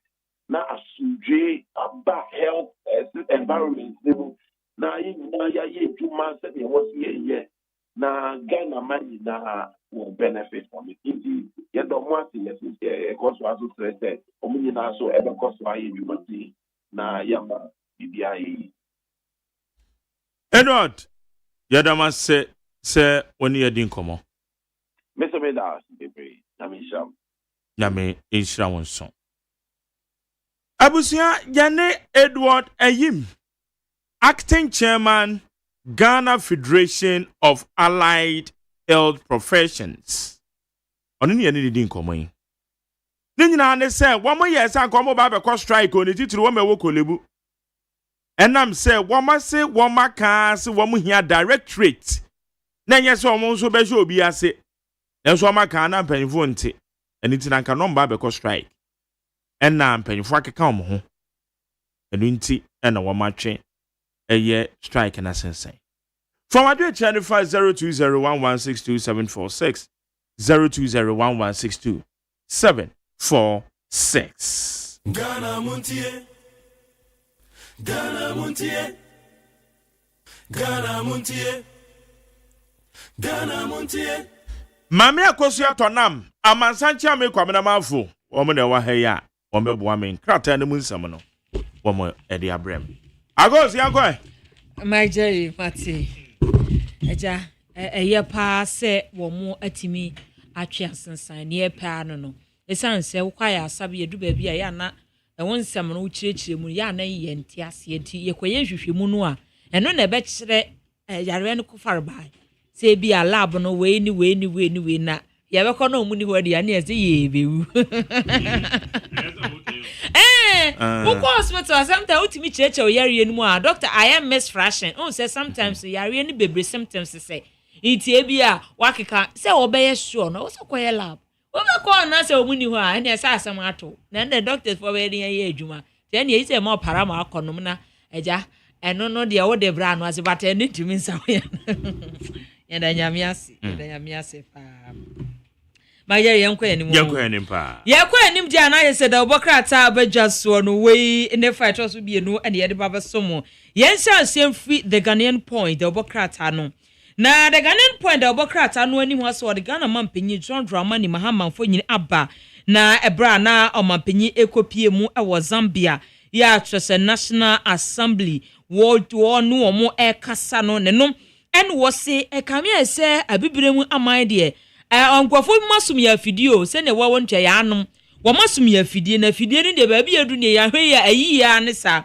wo se ebre adusie de niema ebegu akwamu se de bi ebetimi aboa na afei se de esi tutu ye ne mo wo bibiremu no bibia betimi afa ne ntoma pefra da bia ye te das ya bra ne ya ma ye kra so se ye pomudin be gina ne nan so se ye chese bibia chese school ne ye peo na chese yakọ abrofo iho na ja wo mu na omu so ma develop ne ye kọ wa ne ye kwaje bosia en wo ma eti ebasa no a de bia se o masum ye fidie de bia se wo mu ana eboa wo eti wo kwaka bibi na enye kwa we den ekoka bibi wo se ebredu se saade ne ye jai ena afen so eniema ye kra no raw bibia raw material ne de ko ye nani da ne ni mai kese ye se ha dwen wo se da bi ebredu se ye danda ye ne mani se kokoo ne ye de kwa na da ni gold ye de kwa na da ni fango ye nda nti ye soso na ma niema na ye de ko na bo abada so ye de ko rosa emwaye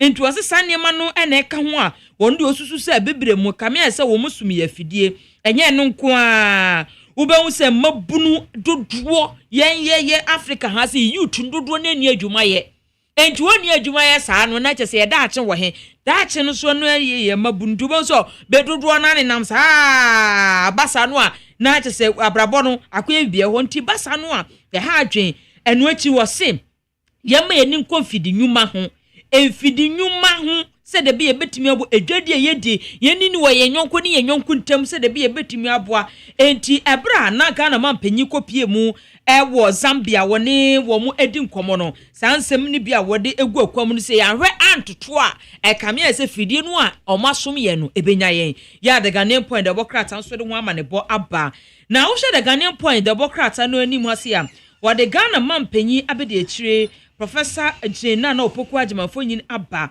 na Ghanaian point infonyin na de aba no frankasa esa ne sewre maami wo sere kama pa atumi se enye bete maami ho ayefe onyi na ne ho yefe na no na Ghanaian point de bokrata no ebo amane no se ai zizia no compensation sa se ho compensation ahodo asore wo ma we mu no wo mo ebepe anu nyina po masibre anu ye ebeba enti mu nsem so ha se ya de Ghanaian point so de ho amane bo aba na dom kuma wo mra hye bedwefie no ma pa live pa o ma pa live eni wo mo friends entwofo hye mo se ya pa live yenti ase yenti ase kra wo mo se si dan na kokko kwani ebetimi ado ni kokko mre sante na wo betie wo bedo ase di nuro begu so na ye beburu ye beso akwa boye ne ye se ya hata mana ho na watimi akwa wasa so wo de akokoko krache ho ukodu asiska ni wo se eri asem nie na wa na odi kokko board aba ana osu beto ekoko amaye na fe ekoko no so ye de aba wie no aso ni ade a ye didi ho sika mra eno so gise sapo aja abaye pacho chiayeka we ya dom kuma ne se dabdabde aban no kokko akuafo anya beggars da bi twomuka womo mpa bibi tenchire bi ana na odi kokko akuafo omo bre nyina womo pesika de adanda womo de twomo school fees sia wo wani tuase de ne mazikoi kuya na no mo ye nti basa no ebe ha o madwen ya to se the Ghanaian point so de ho ama ne bo aba Ghanaian point da bokrata no anim ha no se MMDCs no ye de kokobo ama omo local government minister says wa anya adwuma na akotra ho na ge ma fans ye fans giye ne wona mwana uwevi honorable na wa anya adwuma no ha utanye yi aba ma chekwane ya ho atiko ye be yi wa firi ho yepe obi a obeyi adwuma no reset agenda no ye de aniorden ni adwumaden ene ye de ye ni discipline ahwehye so to be nya ba ya fans sem wotete manzi krache wotete wa na itese afia so dabi ebi nsibio ye besesemu ya Ghanaian point so de ho ama ne bo aba na osofo hwe yesika sem so ana osisizi anu se Ghana ye de gold kwamonone amanone no a ye de kondro go ni ye de ko de yan se go ni a package se tonsuo se na je se ya shaping ni kama na ye de koda bi o se ebe kakra no ebe the thing of the past ebi nsibio ye be dan da ani tie ne ne utim se asomade komade na se wrist watch yi ene de no ne nye good ene ne ye diamond ye ni bianti da wo fade good ye ne be ban maka ho asem ni ene ye ka good ho asem ti amfa ho etida ebe ye go ye bedan da ni nyina ni ne de kwam no ne enti ye nkoye raw sep se de be ye so value added no ze de bibia ka won no ye so esi kasam be kosoro enti no so sem wo hase de Ghanaian point e de ho ama ne bo aba ene anope me pacho yo na so Already adom. Okay. So me do one less candy and see at what can or say me do happen or say boko na me say no so and then the on wafa will be anti minyama no nam so Alex wafa dey what dey wafa dey ti dey wafa dey kasa na me say na me hu na wafa bibia dey na dey wafa dabi oso weekend ni nyina wafa wo sa ya yesem wi ase fa de me be hodi wa chire ha na wo hu se and wire timetable Anapa baby amoko. Area baby amoko. Alex Ubaye Alex Ben akana seme. Alex yeah. Alex what mechi. But tell the man wouldn't even know. Davio, now we are sure. Now let's see there. Say you be asokubia. Messi okay. Okay na Messi okay. Otna was Obema nada. Sorry 12 Obeba befano. Alex, ya esem wate. You that solene ya esem. Wajetum, untimi a wajetum. Na democracy. Yeah, democracy money ya wonu wontimi a mintimi. Na wo kokasa wajetum sa by force jitum sa na sa wontimi a mene wo ya akire ho. Obi abeti yenka. Na telegraphic ya nim ha. And what I say, His Excellency John Dramani Mahama. O meye japade ya nkofo de guru madamase. Ye tede ma wonu mo ho. Ejapa asase anka hu se ube kuta be se $100,000 na odi ato no. Ni atama ma obi se nipa kroje ye 30,000 Ghana cedis. Asase ye betumi ato no be ye 1 million. Ni atama de amu obi se aso message we de ye 1 million Ghana cedis pe. Ni atama ma o ya akro. Nano enna mampeni kire se esese 220 ye yemra ya de kwamra se be fie se free na de kro obi betumi ato omaye japade ana se bibia ye oman de a ene ya tese mra se be fie ansana sansese no atumi abem na Minister of Trade and Industry Agribusiness Elizabeth Ofosuejare ako sa wo ka minister ba ko a obo atuma pa aya this woman okay one say trade wo no e ho asepa papa ba se wonya oba besia na otumi ma wo no ye kan mu sei a oh ma me na ya de okay na num wo mu aton cement wo mu kaso wo mu beto cement buom okwo wo num na so kopa wo num tew se mo beto cement buom ebe munya motre kakra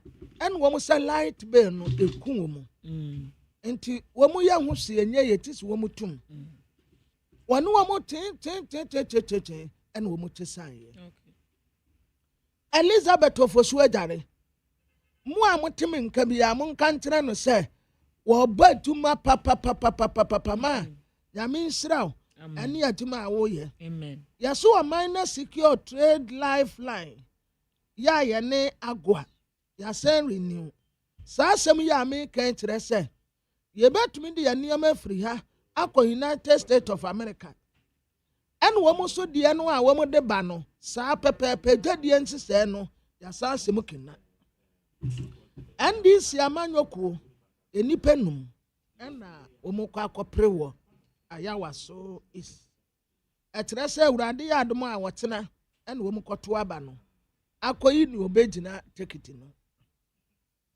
na info analytics for akwom de survey aba okay wo mo trese oba no okay wo mo trese oba no aye papa no a ofiri mu no na yire no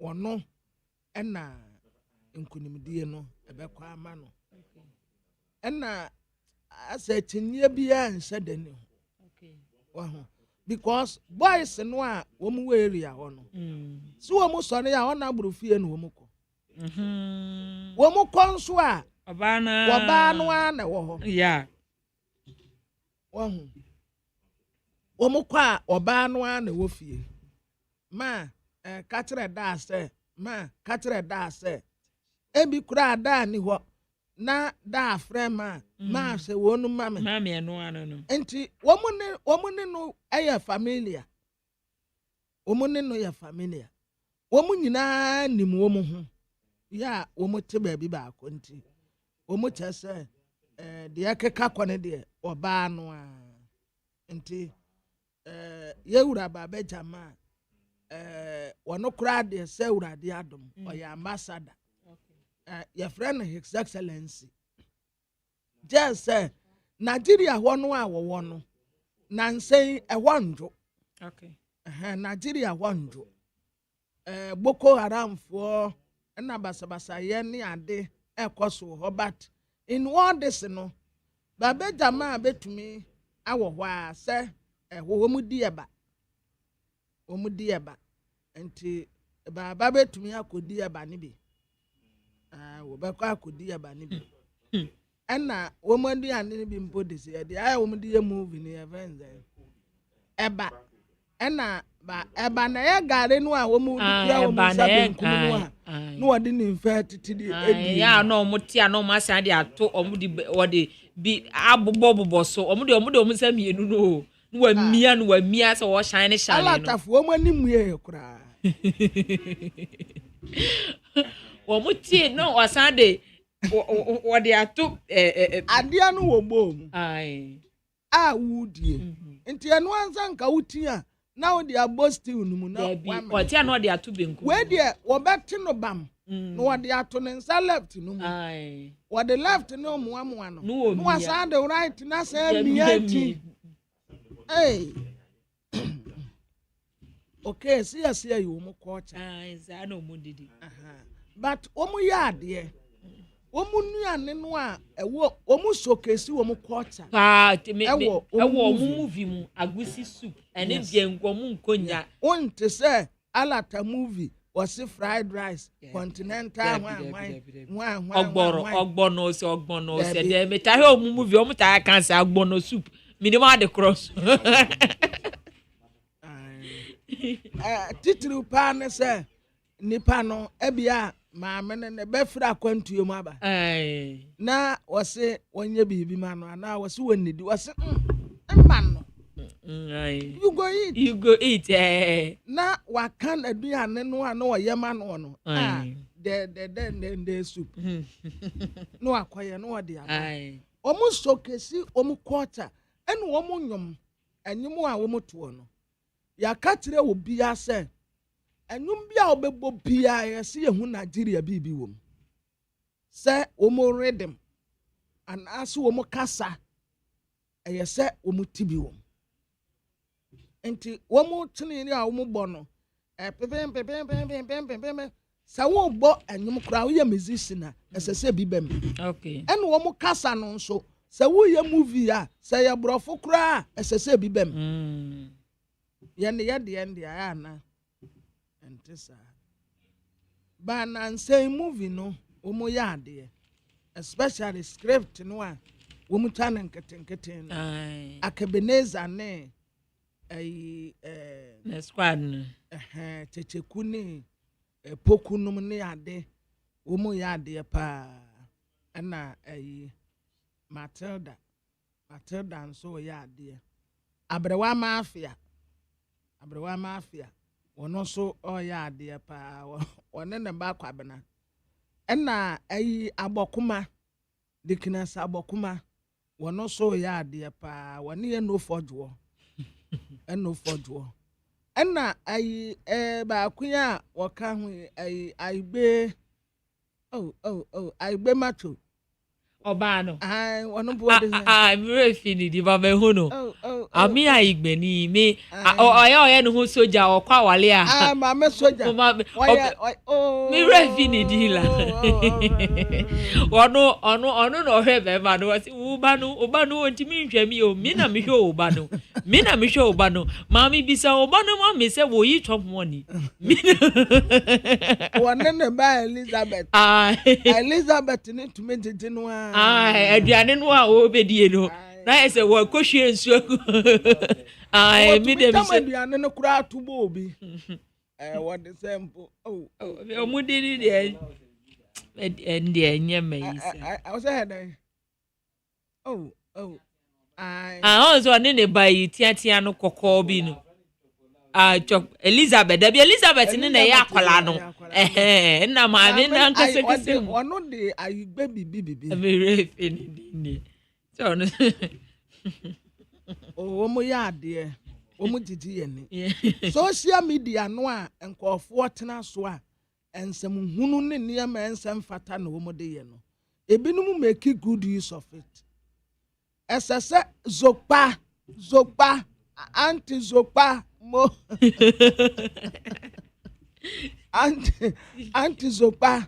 anti zokpa mumbo my idea enkofo make good use of esese ye shemra ya samra no ebebra se what social media so now did you be atama and immediately na ya block what started yanwa na ya block say YouTube say say uyi bibia content no a uyi no emoja wom anase ebru wom bibia ensam fata wom a the moment ya we started yanwa pe no ma block wahu asase yetumi ye bi wa ha say ade no site bi kura wo ho no mo a ubia emie ene wanya access wo ho anti aspirant no NDC definitely oba no a Bank of Ghana for GN Bank ade adesrede ekotu wonu manim say Dr. Pakwesindo na nunwe wode ponsefu no wo majisu ewo Elmina akotobinsin ehwanom na no wote ba bi abusudan ni pusuban ni si no pusuban no ukọ ba bi akanfo wo no a ewode wo mofra no bosomodan but infant fo mo fra no pusuban ubahu se si wonom ne yaje ho sekrea na bi adua enesi wo ebi abo enesi wo ebi ana nsuo ena da ho no wo maje ho wo mfra no pusuban ena bi nso fra no abosomodan ne yaje ho fefefe ukokekrosu abebre wo ho ena Elmina nso bi wo ho akotobinsin ba bi a Dr. Pakwesindom ete no ebi wo ho pusuban si ho enye wono na no wokom nipa a wokom ne afra no kwosafo okay Dr. Pakwesindom de wono wonkom da wonkom da eye na no hunwi ena uduro akotobinsin na so wo twemu a na womo man fans Pakwesindom na nunwi wodi ponsefu no wo majesu na Dr. Pakwesindom yase a Supreme Court ruling no aba yeninti wo muntumi nsamfa ade no mane bio esa yebu mra so na mum se enkofo de request ba so wo mu pese wo mu bie bank ya te se di wo mu yam obia no sa pepepe no wo mu be ye de ama wonu na mum board of directors ye wo ho no mu a asem die sa ase edi kwasi Supreme Court ruling no ko na wie ye no sa nkofo no obia ntumi mfa ne nsa secretary bia asenko ho se wakwa akopɛ license ntis mosafo no monsa no so enra court kwa setena na we de menka Daily Guide obokrata no na mede to aso na wo hwe Daily Guide obokrata no nimhasia what the Dr. Stephen Amoa anafe so onmunyafo Isaac Adongo en wo me se enyasem ketwa kra enra mrahye bedwafie no be joke ni na 24-hour economy no bill no say we can we aka we more kind 24-hour economy Ebi wo se na de na enye infrastructure we ye ni kura mbo meti ase Jese wanwa omusi wo nyasem ketwa kra nyasem ketwa nra we can we ya kra be yefite ni mbo meti ase mu amu ye educated mo no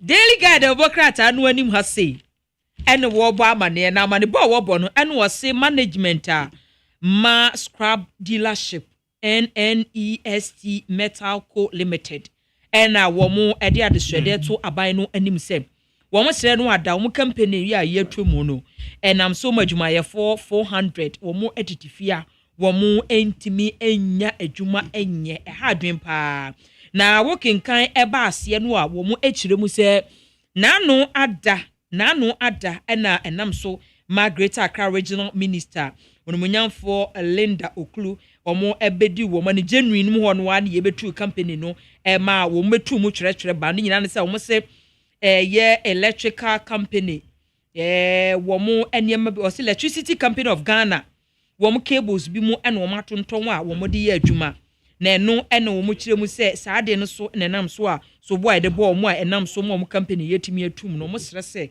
aban nya ho bibi mfa mo san sɛ a companies ahodo bebre ena wo mo ni wo mo din sa wo so nketwa me kyerɛ small vendors be 350 ena wo mo ni wo mo ye adwuma ntino wo mo sra aban no sɛ amankofo bebre wo mo anu aduane abo wo mo se yesi etum a ebe ha adwen to wo mo sra aban no sɛ wo hwe na onye ho bibi mfa mo mo sɛ de be a ebetimi aboa ade wo mo de ka da bi o mo neka o mo ye scrap dealers a company no wo mo ase kebosa mo se asobo sa keburufuo no wo mo ka ho na boys ni kwa wie yes na de mo ne sa ne mana nti wo mo se wo mo hu electricity company of Ghana cables bi mu wo mo ka ho enkofo kwa wie cable enko hwe wo mo tumi kotu transformer esi form no wo matutum nneoma nyina de kɔ ade be chena tontura wa ne da ho okay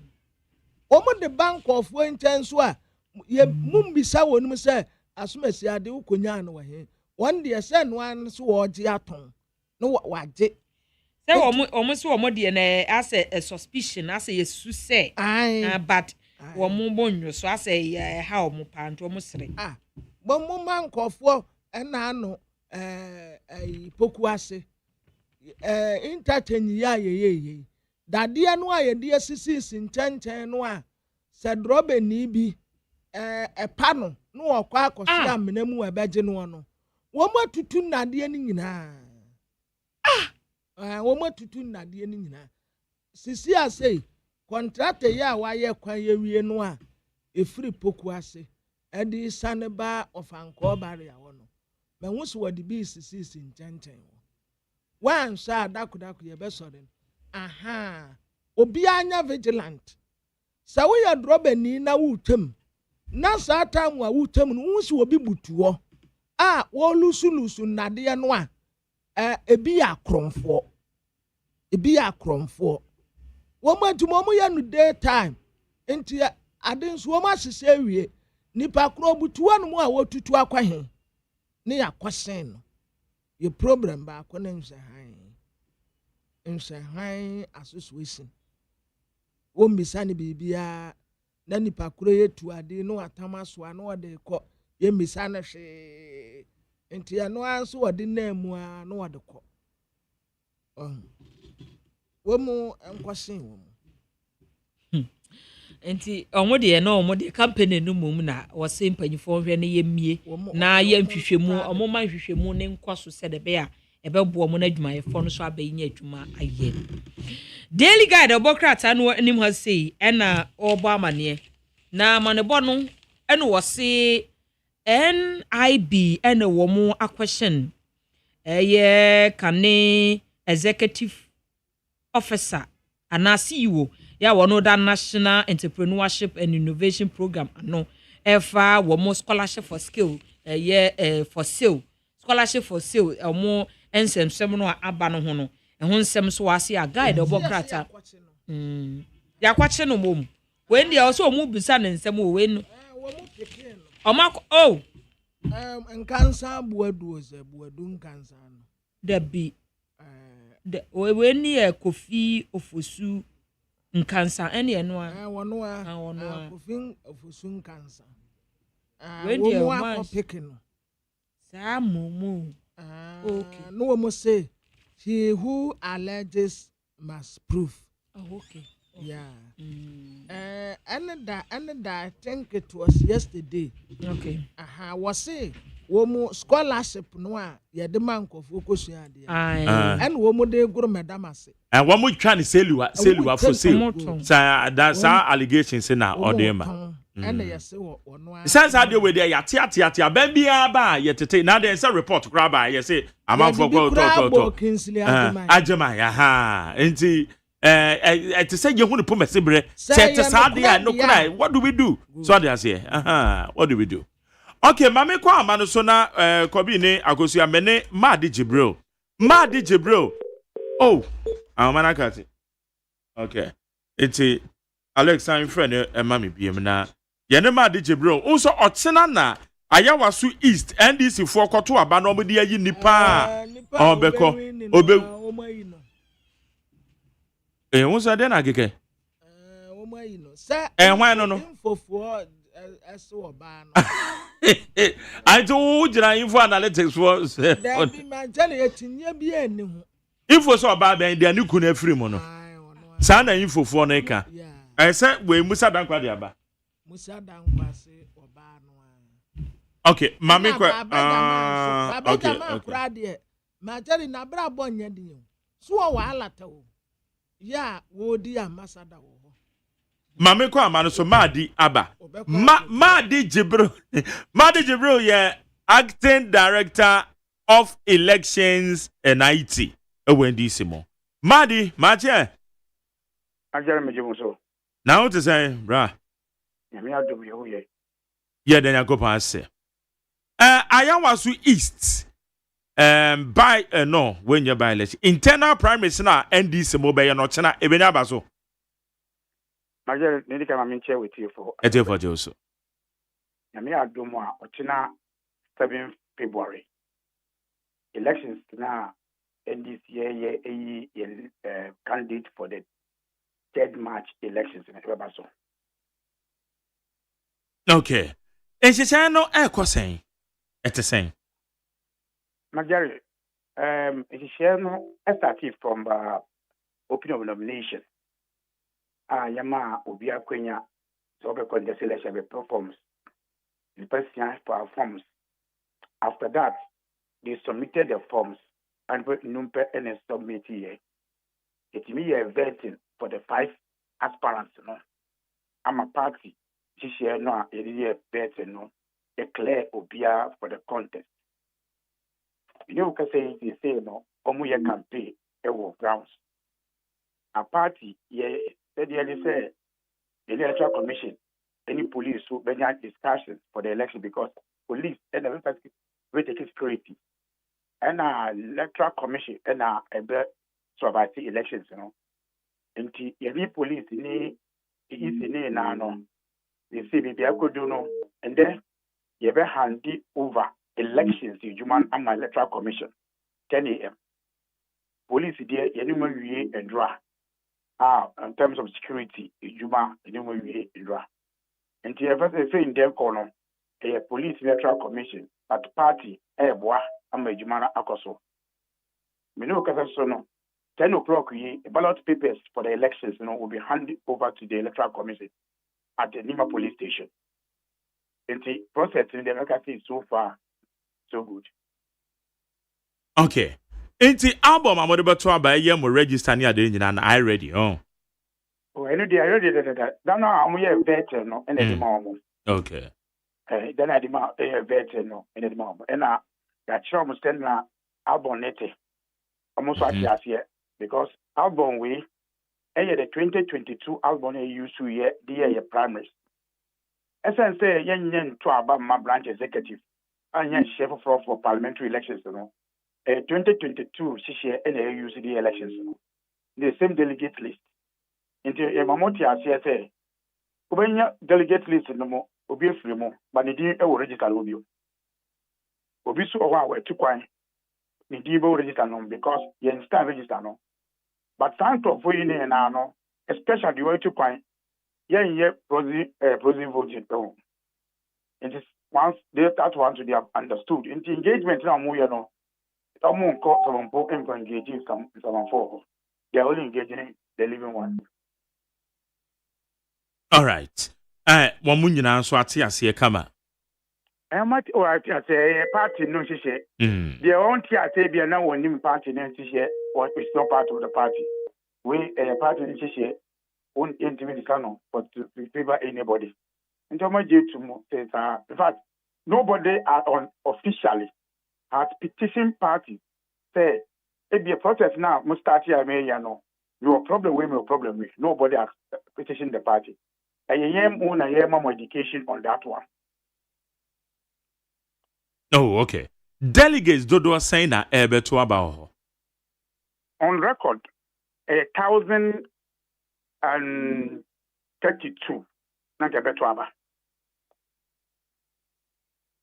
1,032. Yes. Okay. Now can I say and nanka one beto meaning say swati and I say if you have so that at least any crap on the member of parliament in the constituency in every month, you won't better. When the delegates benya your friend say more ward way for the church okay. Your delegates, you know, a branch executive. Okay. Any constituency executive, any city member of parliament, and a former member of parliament in the constituency. I'm gonna air trouble. Branch in a polling station, no.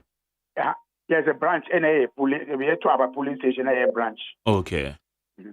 Now, and no mono executive do send the war.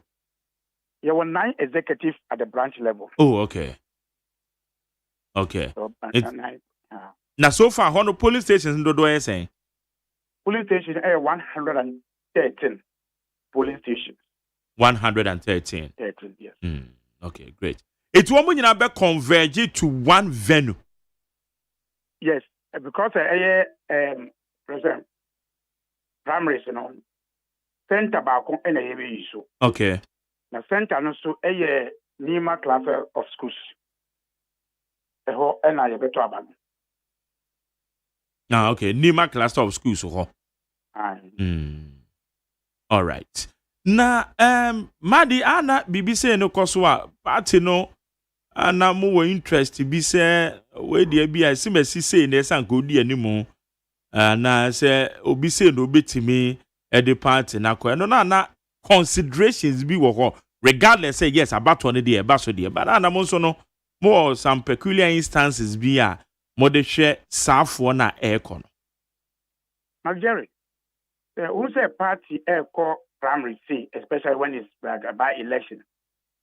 The only time we say party or interest, whether you catch on your country is when I go unopposed.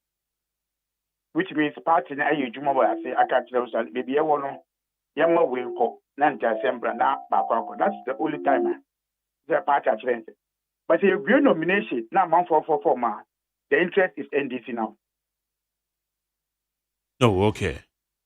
Na wɔn campaign ahodoɔ nso a wɔn ɛyɛ sɛmo de mani di akyire sɛ bi ɛnfa mente me ho ase bi ane adeɛ nkɔnkɔba. Majority constituency bi any dynamic among for approach campaign.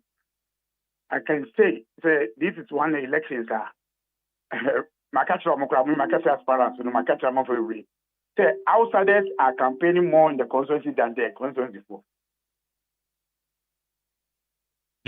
Outsiders, isn't it? Info, just a woman in the constituency anymore. Any constituency anymore. I'm showing their interest more in the constituency than those on the constituency. If there are elections, you know, I bet that a surprise for amount for any ADT. Because, Magari, over primary say, I work with ya. But one until the day to Abba. 1 2 months until Dana yet to Abano. And Sana, in fact, what even made it popular? It was after elections videos people out a month for say among 2 NDC you work at that videos, you know. Then that came on board. But if elections when I am interested, one some outside interest for reasons they know. 2, NDC stronghold. And the primaries, you know, a key. Say, possible, the other we need primaries, you know, is automatically likely to be in parliament. So, interest in higher. So, we are also following the campaign. Yeah. We have told them, Yama, on the time, how more, because after 7th, you know, NDC and they call the mini elections, we need everybody. And the number of can and the which affect will be going into the future. So we are observing the Abaya and observing. And that is why, before me started activity in Rabono, National Office Echo, share delegates, Nankasa, among Boy Jumano, Emma, say, a internal election. They should open up for everybody to meet them. Men got to be media, me support 20 will be by having between ourselves. Open up, accept everybody to come to your ward or the police station to engage you. Till we are some more better. Decision, decision. Because this is not obey, any decision. And yet, that candidate decision now. So, I'm just here form in the constituency. Yes, you will see some social media posting. As I said, for us, when we sit, we should post to now, we post with Reno, I'm to about constituency anymore. Okay. And that is a woman in your constituency for now. That do one in your constituency for. Na ebani say ya obehwe na constituency executives na wamo hyehyɛ candidates na aspirants ni bi echi na wamo ye no amabi so me executive nti me wo influencer wa ha matu omofo anaza magya agum and the tomofo but about internal elections there's a very thin line between say me executive and me support will be not a very thin line. What they are there. So we only advise them to manage the process. And usually a by election say no national and a take over of the process. No, okay. National and take over the process. It's every day can say regional executives are involved in the process now. Yeah. National office. In fact, ballot person a national officer and a constituency in there. So we know thin line but we keep advising, say you're careful because you need any of them we need to work as executive. But because of the thin line, you are also careful to sanction, to rush out to sanction. But almost a delegate. Executive almost a delegate to Aba. So they also want to vote for somebody. It means that they have a vote. What they are here. So I can tell you the managing, but I believe they will end successful. Okay. Yebeshe said yebekwa fainti NDC fo a womo ewo eya wasu East. About one person so no. You being the director of elections, the man NDC, Adena or catch. Oh, advising the short, you know, I'm catching aspirants, As aspirants now, we say, welcome, we say, any way, any piano. I made it to understand, say, nobody in his thinking have ever said that I get to about for primaries in Ayawasu East on the 7th. Because everybody was thinking, say, 2028. So when you are rushing, say, we're welcome, remember, say, we'll be a cross 4 years, Okay? Again, the branches. Say, more contest, Well, it will happen, say, the opportunity of the so don't destroy the system now, So, my advice, and it's a internal election. And see, handle internal election. My, in fact, I make a idea because Osborne 5 in a contest, One, my in-law, a woman. Then go in-law.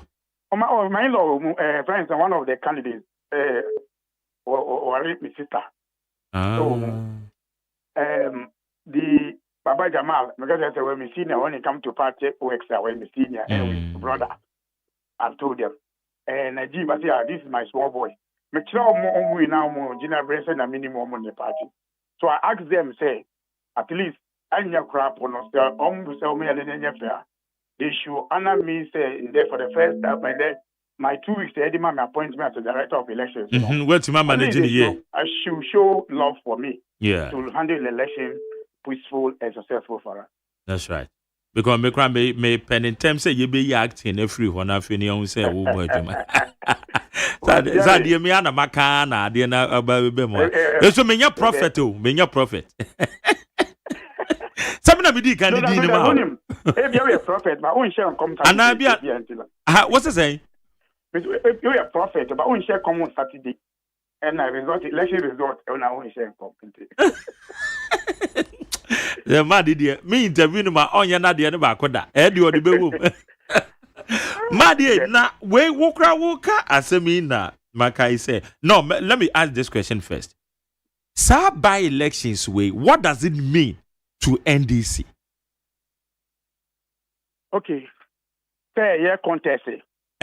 Say the results are mubenya our by elections. Me kwa de maka say MPP for bad LPG for and so eba.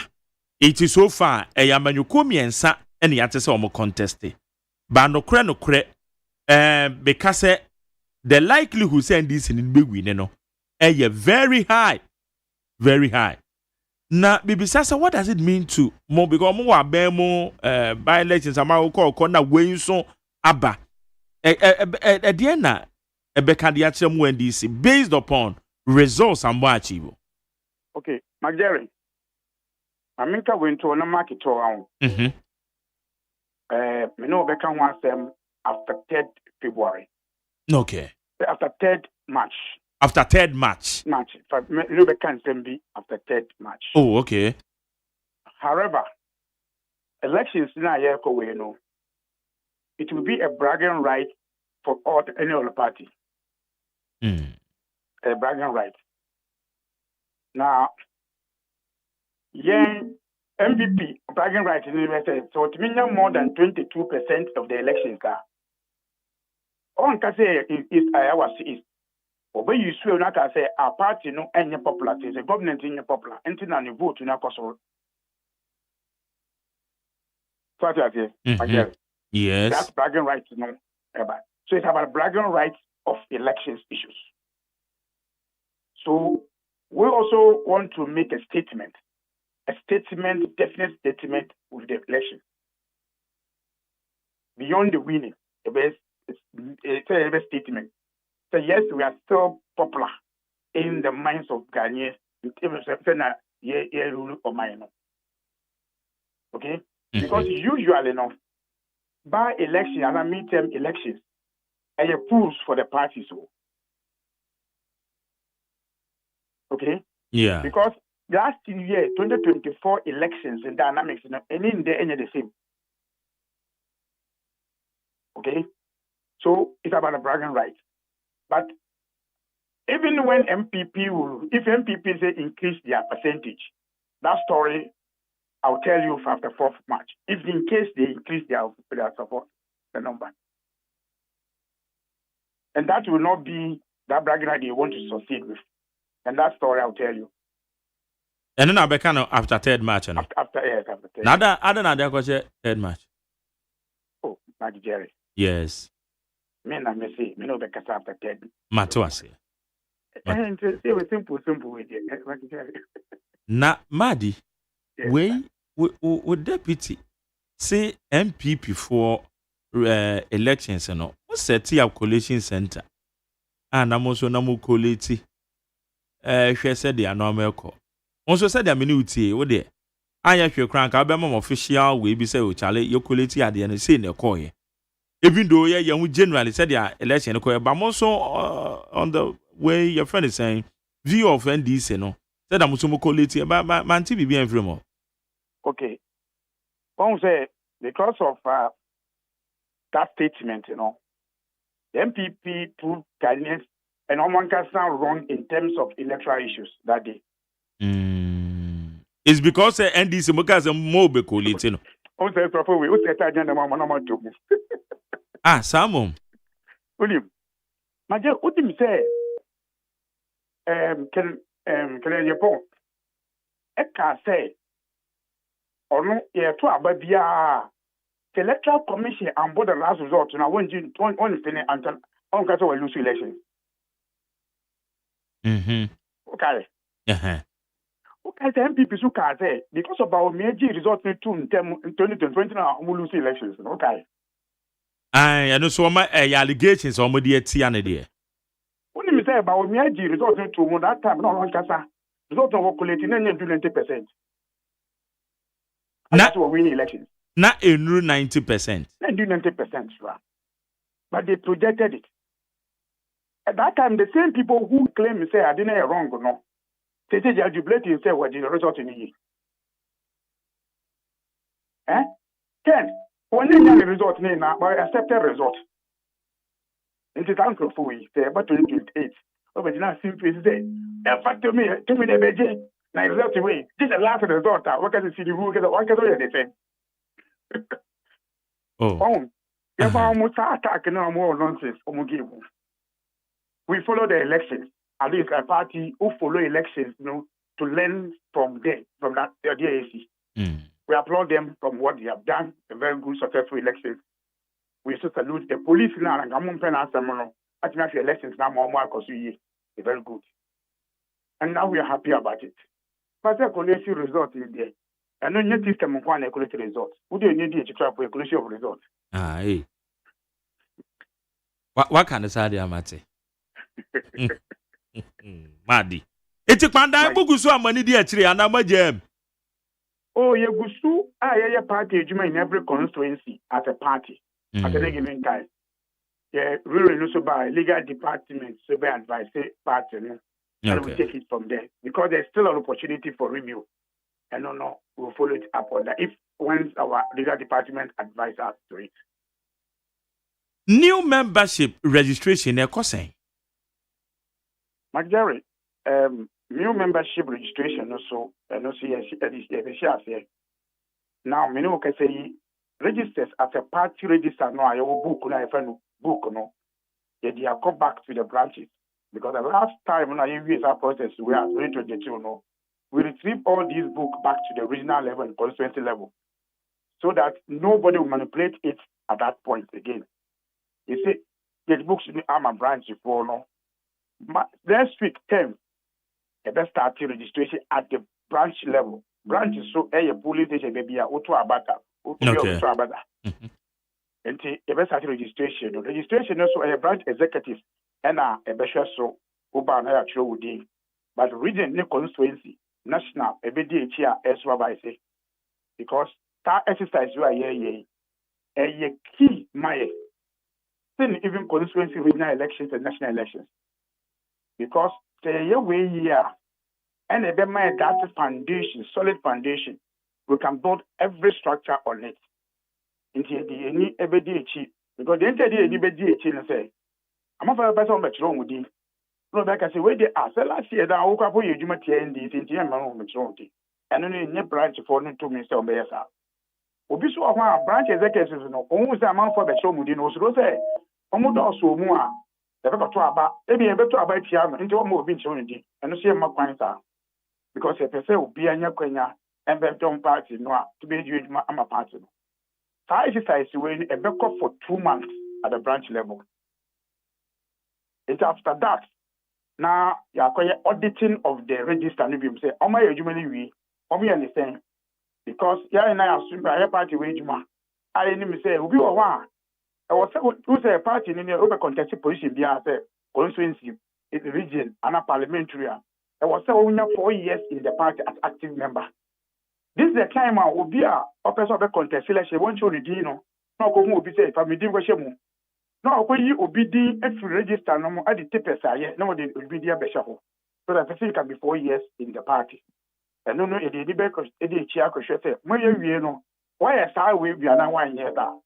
If we start stage, now you do nomination, I'm a branch for say, or a person of a contested branch executive position, no picking nomination.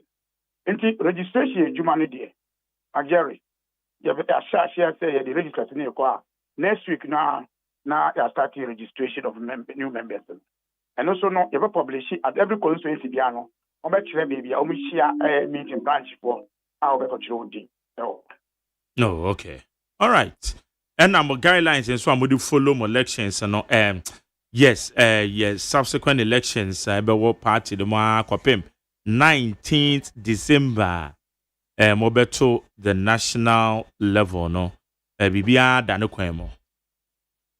And also yes we can say if we start process because every 4 years, we are ASR organization way to elect our branch executive, constituency executive, regional executive, and national executive.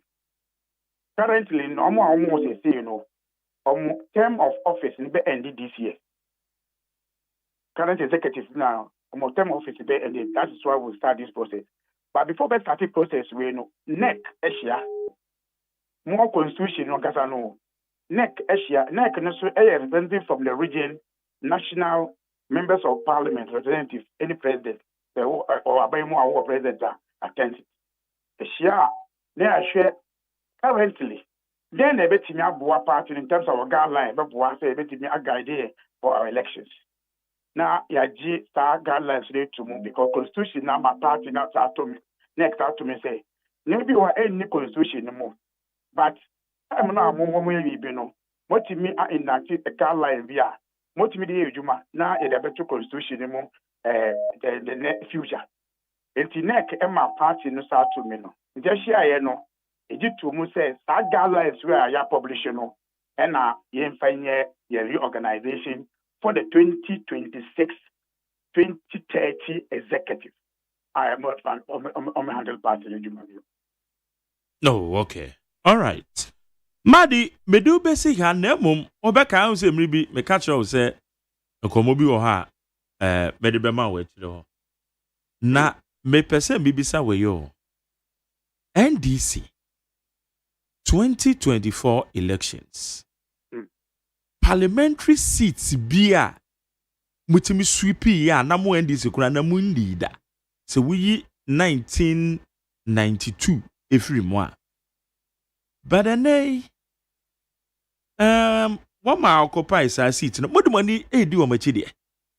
Because minim constituencies bi mu a sat seats as a internally Rashe Bedwani but yes on any DC ni MCE ente me ho aso on the party ma omo ye campaign na de ma omo minim say must steady keenly move follow sade no even though me no hia wo eduana se de a me church normal 1 or 2 but move follow sade no Majari we the better was it papa. This is a concern. I believe say you are doing it for the sake of Ghana and the good of the NDC. Yeah. But coming out, one who say if you have a parliament agency and what even constituency and Kata development. Yes. Yes. Party any AD no way achieve. And some of those things, we don't come out to publish also. But we are working towards those issues ACC. You said it.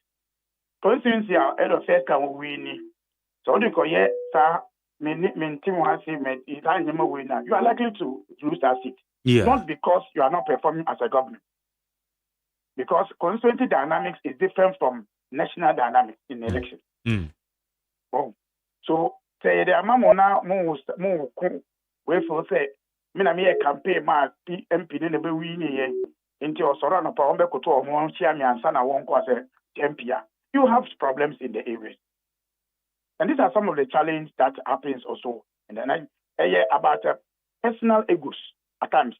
And yet policies of the party and that's a policy of government in eagerness most of the time, most of those things. You will will say they be but this is the first time you win a seat in the you mama maybe I'll make up any more constituency. And the way to be a friend and I mean could you win me. Those things doesn't help. At least human beings also NTRCSA. And then the minimum Jerry a platform if you say ABBR. No, China, you didn't India big man Nigeria. I have to give you due respect on that one. What you say? Yeah. I think that thing and you fail to understand. Some people always want to be the leader anytime. Say, I mean, lead the election. Even those who have every MP crap on now, also on a cotton, will be there by Sami. But the time have changed. Style have changed. And I appreciate it, all of us to move. And Jerry, I appreciate your concern. But the deal with you, but we will even do the more because since you are raising issue, I believe say in some areas maybe there are some other areas are also beginning to see those things. In the very way, Juma. Okay. Madi anopay yɛdanse sɛ ɔne adi nkɔmmɔ. Again, Mr. Pedawase. But now, I say over from number studio. Na ye no ten na ye tired. De me pese monto abani wie se monso me ka kire MPP for say mo primaries no wo mo ko set a collation center wa yawa so east wo. Na mutu wie na muyi mu candidate na ndem me do betena se a next week ni nyame ya adom na me do ba betena se a na fi na it's welcome challenge. But the on elections in it. The very research was so the percentage na man for nya abom ya real motive ya mukete na keni me so sa result we no. Sa mate. Only me say collection na man for result we am o. Na nka wete. But we na go banya 70% by force. Wa. Wo. Madi me da say. Okay, Madi Jibril, acting director of elections said the ma NDC. Ono ne yeno no edin komoyi. Na Ayawasu East. Kwabena say ade no ko ma to awie. Agwara na ga. So ade no ko so ma to awie. Info analytics we na me hwehwe yo. Ode asande me ne. Musa dankwa ede asande. Iti yebehwem. And we projected papa no free mo no ne ho kene no se oye ihwehwe mo no usa dan kwakra tale bana yene na din komo yene mama friend no ama mechirem no ama mechirem akos Mike Jerry so man na yen komra yes so mudi ana chese emfa the overseer the workrat anu na yen fanto aso. Na the overseer the workrat anu ani mu ase na the Ghana mampanyi John Dramani Mahamafo nyine aba mampanyi age suit pa in a white na fe wa geneta say I check bisa red. And fe what the Yera Edmond wono combat wono war tall boss no. And was say o mampanyi say wo hwe to ya wo mo ayensa traye water oil refinery hoyi.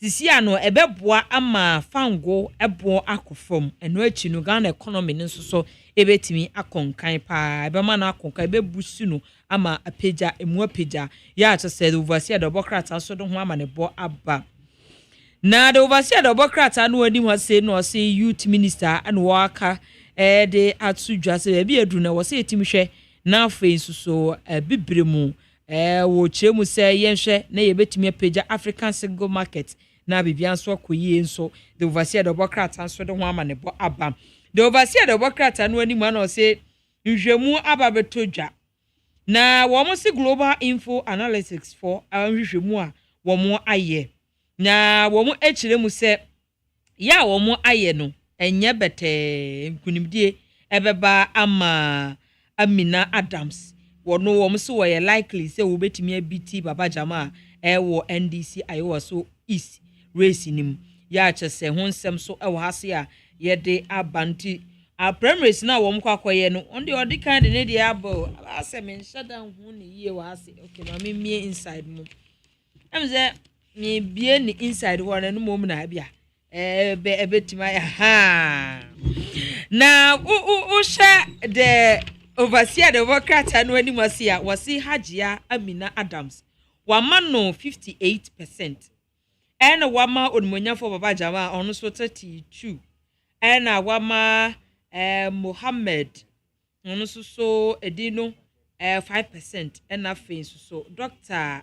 Yakubu ono so 3% and afen so Mohammed Sani ono so man 2% you was raised in it Emame Amina ono ena oberini ya chese MPP primaries NDC primaries nimu NDC primaries no ekoso nyame admo chena no eno ho nsem na ode aba de overseer the bokrata so ede ho ama ne bo aba the overseer the bokrata no ani ho se ode Kennedy wo hene Japan de fonyi aba ana wo so wadi serious awoka sa se odo nsa tia no de ede church akwan no wono no wapeja so Mwa ni nyina na ɔse ɔno sɛ obi keka so onko independent onko de was for the way onko independent o ọmọ bi nyusu ni biom was onko independent bia was I will not be used again and enya adwuma ya to say the overseer the bureaucrat so ɛde ho amanebo aba na the overseer the bureaucrat no anyone zo say okan minta na watimi ama congratulations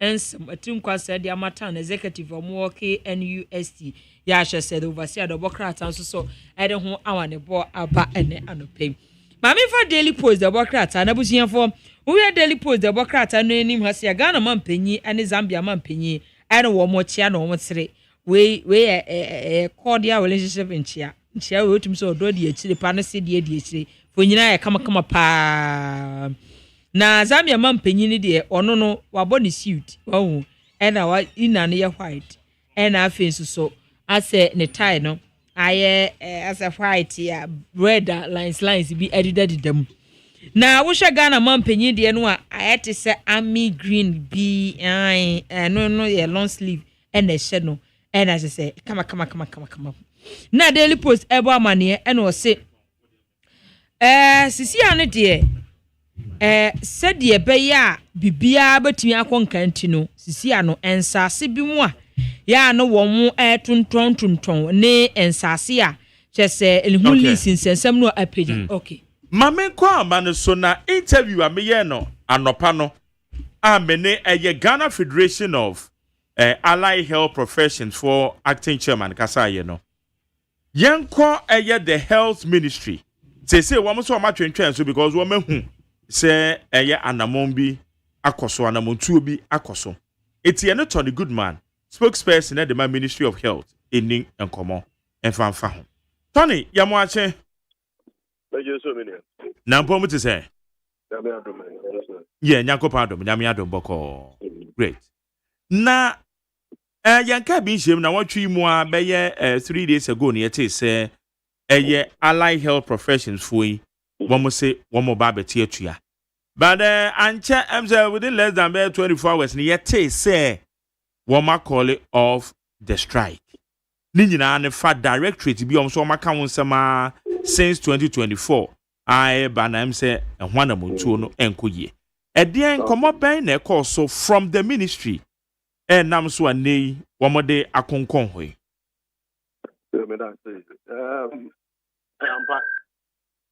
almost draw crater Emma Kolebu and I'm copy ministry no. Now I'm copy ministry no. That's who you know them nana they're from Ebisa and Semnum and I'm trend I'm up a position be a home a year on laboratory services I'm up a Obunipa air director of any other positions are commodity two gas or more pay or honor. What I say, yeah, we are born no munja.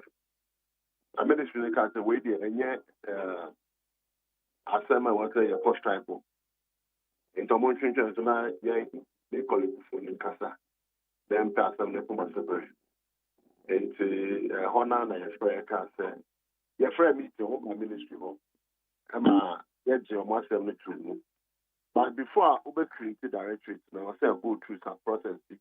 I say call public service commission, not public service commission, and create this technical directorate. It has changed our process last year. A person also a content now. You create this position, no more. It has some of the ministry, I judge them. I'm at least Oma calling officer on intended strike. No, okay. And then the weekend just a modern so they say just a mo say 2 1 among say request na one more cano mobe di hujuma. That's correct. You no pe na how mo. Oh, mo raise the other issues. But could be a mo raise the almost say almost say private laboratories be free and also I'm a big cry about hospital area. And I say, maybe a Kolebu or no, if you attract war, no happen. More age more. Also, say, no, so ever man, or Mujumano, I perform. It's a private Ebema. APR, most of them are buying recruit on the Omuni Juman Yensi. And also, Ministry, a 3-member committee. Ministry, member from Omo Association, and Kolibu. Report and better. Okay. It's a no so betu ho anamo. Oh, all right. It's all right. Said ya can so the net say itimi again tem so. Un say health de ya kan ensem bibiri. Nti said bitima yen tem ne nkonko ba say gwenye sika. Oma kan me ne chairman ka so say enye condition of service. Enye omu sika bi na mai na emume ye say no ma bi say nti no ma bi say gwa na me ka say we kran de nti na say kodu level say it is anko mo ko strike. We de say kan konye sie. Ano baba e na ka bibia ti makoso so Tony. Another group about other 2 different groups position. Also but almost so no doors on and can say the mob. I minister no sister chef Alex. There's some clarity beba na ubia every position. Positions are about 3 and there is no need to even go on any strike. Okay. All right. Said your makan in the net say we are hoping say it to achieve with positive results. Now, where the answer be down quickly. And manas if we so no more can say yes. When we see kasem bia kamu no mani ade. So far ministry no anamontu bia koso. Measure of boss scanner kamu no and yes scanner aban entia. But only nearby, fast our number of staff about 13,500. No, you banana you full salary. A car about 6,000. You 1 month. 3 days ago, any finance SCI ebisa how said your mayor of the account. What shadow? My shadow. Now your name, next phone and check. At least anybody who say. From this month, I cannot do maybe 2 months. Next month, it's 4 months. Another month, it's 5 months. But every year, don't say you. Into you go train, consolidation, dominate, controller, consolidation. Into your NASA data now. The better. Just 3 days ago, yes, I did. Okay. But so when you now say fata say so almost and yes say be obi one pass it through validation and now say be a bibinti on qualify na bibi so when you now dey almost say fata say so obi ansan ka disika but omo I want to pure mo ka dey be aka just to let you know say only say obi wa jene appointment letter in March but on starting Juma in December such a person the payment will start from December. Oh, okay. But Obio deserve it. Finance I share bottom betia. Betia. All right. Now, when you recruit, yeah. On not saying you must suggest this January. Even though your time and appointment you buy it. Okoya the part and it's okay. No problem. We'll find a way of bringing it. Wash with the old appointment letter. Why in a year? You would think that you have to pay the person from 2025 to date. So, okay. Now, new recruitments and so at the same. Yes. During the meeting, and also you requested some clearance as part of your budget. Now, you have some of your staff now they bring also. Based on attrition, if I we could be to find one who be so Juma that Nipano was a petition. Yes, that case so strongly to the Minister of Finance. Then also trying to be arrested. Now, but mobile my recruitment be. Him sir, the 13,500 na American. They are payment. Any recruitment was last year. Even though you're sure, but The process was last year. In the last year, the 13,500 was processed and paid last year. And maybe I came. Okay. All right. Now, quick one so on games. To date, terms of facilities in be still complaining say installations no intimate we pay you. Updates say what hon installation you go so various facilities. I can speak about 250. I'm sure by end of today we should have about 300 on the games. You know, in IT, if you are doing a new project, it takes time. You need to put in place a lot of measures to make sure the problem are not who face a non-tin a new one faces that problem. So we are moving steadily. I can tell you it's progressing. At every point, the add-on also from one year, maybe I will say, oh, we expect that you add this onto the air panel. It will help. They are doing it. Okay. And because me personally, number experience of Kofrudia, and I'm a tiger Kofrudia, Abanyar Sabia. Me mama visit or na system in Juma, and a mammy, or next time the war bar, she said the next visit a year on the 19th. And one more catching system in Yanya, humanity a war bar, and so one who first kakakra. Say no one more can me personally. This is. Yeah, it's a computer. I don't know. Some of the things, clearly you can see just abused by some individual. Fire system, as if but that let's identify them. Okay. And then because I brought up. Yes. A band sounds someone or Kakran, so Miami Hayana, a bifriaco. Na pressure I more, and I'm a mega. Yeah, no mega. So a band sound person me fro, Grana Cabichino.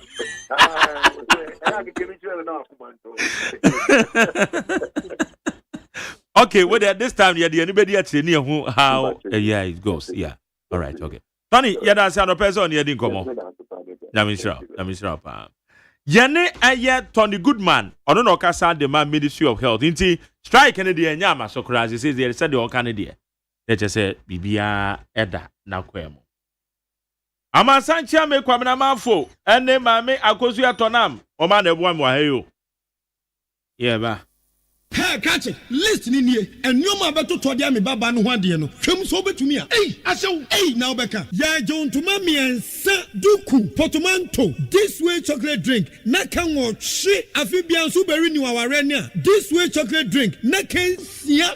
Asew. Udan kwanu tumu ho. Me be mo anu so hye kwa dia ka ho. Wo hade a wapi ho. O ka sa batete eda fom won. This way chocolate drink. Kra cha be pe baba ware yi. Asew. Ye fi ase this way chocolate drink. Drink ya sorry no pa no ne yenom ye be hwe fridge nom no se snack ye nya hoho a no ne ye de serve wo mo ye didi wie ne ye pe bibia bogu ya de so a this way chocolate drink ne yenom and this way no ti ano a he se kire wom koko wom brick wom bibia wom ade wo hia ne so se this way chocolate drink de wo hia ani so se FDA ahwehwe se adwede nkrato emu agye atum se eye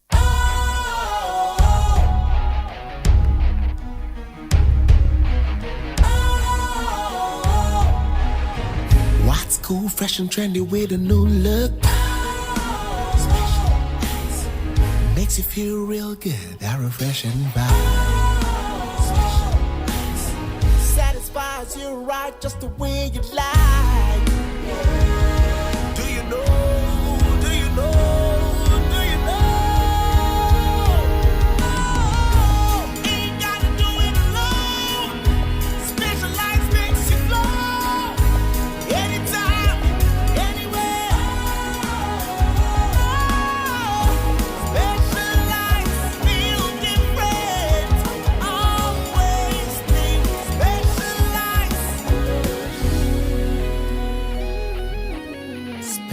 Ice Natural Mineral Water. Feel different. Think special. This advertisement has been vetted and approved by the FDA.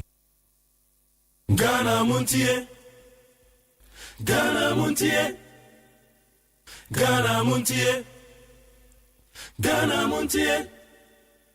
Ghana Montie sunie ewo neat 100.9. Yenkwe ni mai na yenhwe de wom. Na wei kwabena ya bon komo na I think some say akosu ya eka minority for some na omo kan dey fa 24-hour economy hono. Yes, and our crowd guy say o gratis and na woman enti ase. Ya kwabena onim de ampesa meka ho. Come on into bro.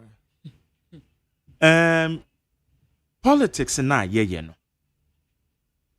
Menye ni se obi wo ho a obepɛ se obedi mampani a obetimi aka se me de oman Ghana na me ba besom no no. Me ba oman me mu ai den me metimamufu abre. Obi a se moka bia na ye yedi a ebeso omamufu no so. Na share 24-hour economy a ben di be. Say ye share etina ye share historical antecedents. Say aban bi di policy ba.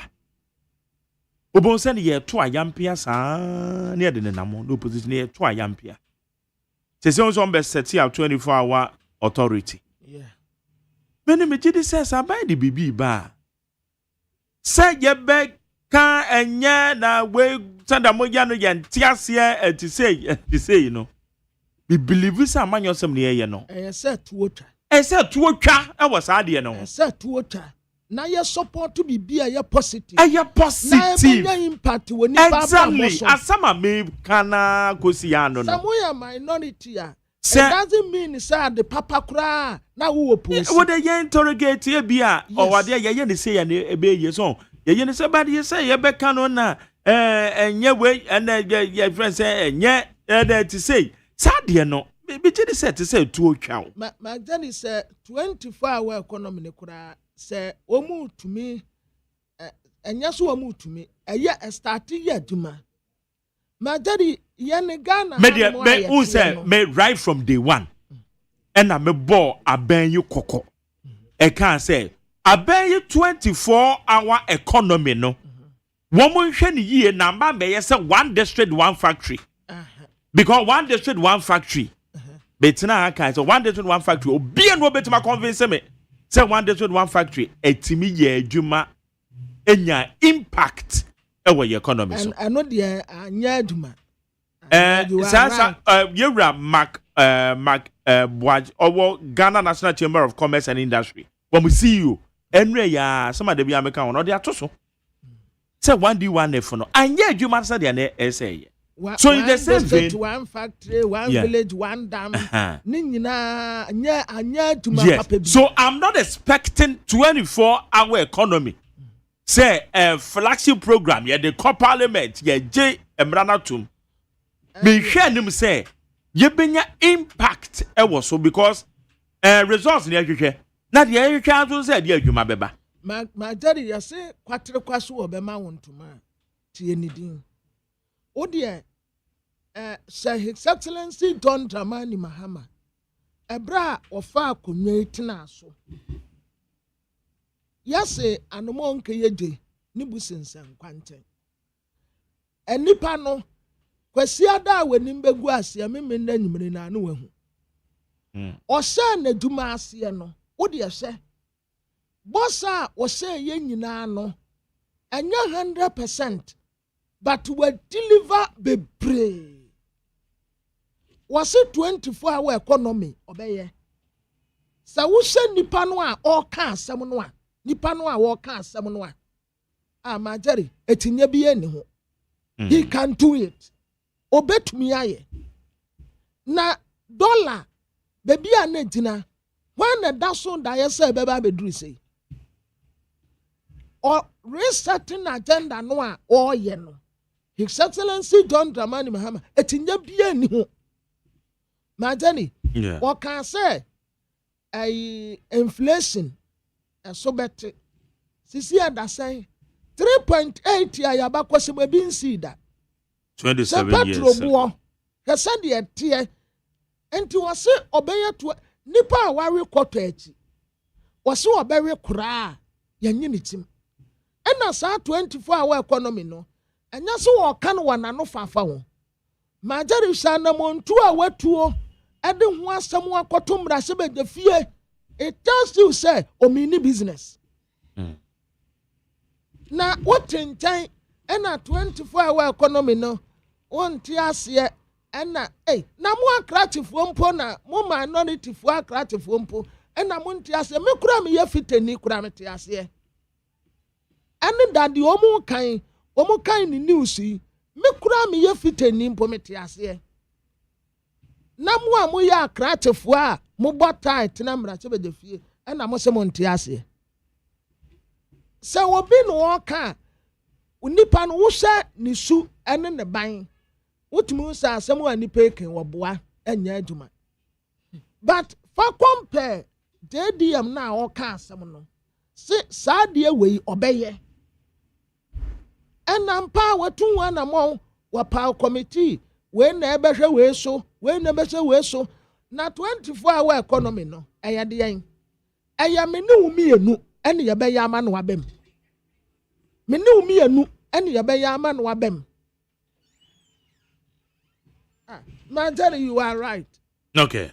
Obi the policy ba young say me say womo de anu a etonsuom ma me yusu mampeni na na adu de ni bi womo policies ya hodo a etonsuom na anso aba ye ma Ghana wie samu akuni edu no womo one state one factory no ewai one village one dam enya no obi ba katra ya say sika no a ye de ma no no entumi ntu ensuo papa bi ama nkofo ewo empotem ho no slogan ya wo de tu wo anu bo onwum ekosi sei enti wo atini wo say ade bi wo ho a it's impossible because they can't do it. The impossibility is impossible for impossible mind. But the possibility is possible for possibility mind. Wait here. Quoted by. Oh. Amazon Champion coming. And I want to mean yet, and want to mean yet. Yeah, me yana say. In ya ban so cry no mu dimirika oh family pay mame. Ti we sa hamame. Fa we sa hamame, for we sa hamame. Policy we die. Masa mon tenante na mon hwese de ebekọ na mu ye dede mu tuetue nipa aso mu tuetue nipa aso dodo. Okay, me da say need 100.9 you go so to us here the interviews in news baba na fi akenka messages ni me yakọ anim. All right, Agos Mike Jerry ka ta ndie no bi ma me fa na me kura Daily Post and akoba ntima me to aso Daily Post the Bokrata no wani ha sei e na odi Ghana mampanyin Zambia mampanyin ababeto ano mo sere e na ebra na o mampanyin kopie mu a Zambia na o se Ghana ye de be ofoforo bi e ba ye betimi ahye na fe ensase ahodo ne ehon lease ya ta se asori ntitu efa public property aban nsase no matimi hwe aye ho yie na hyehye no aba bebo ama yen nsase ena fe susu ye lease ahodo no awie pay your Daily Post de ho ama ne bo aba na wonmunyafo adongo ena wose edom kuma no ena wo mo ho epopo wo mo popo pa ayete said die wono awowo mpa bra na ye wo ekurase no azia no yeze kuronkuma mu no utim se awaba opena ba nso o ma mesi dwalenso nwunu na fa ko school nti utim se udwale wi a obeja na ho ye wo se kika bo se mo yes schools na wo epuemantem no bepo no so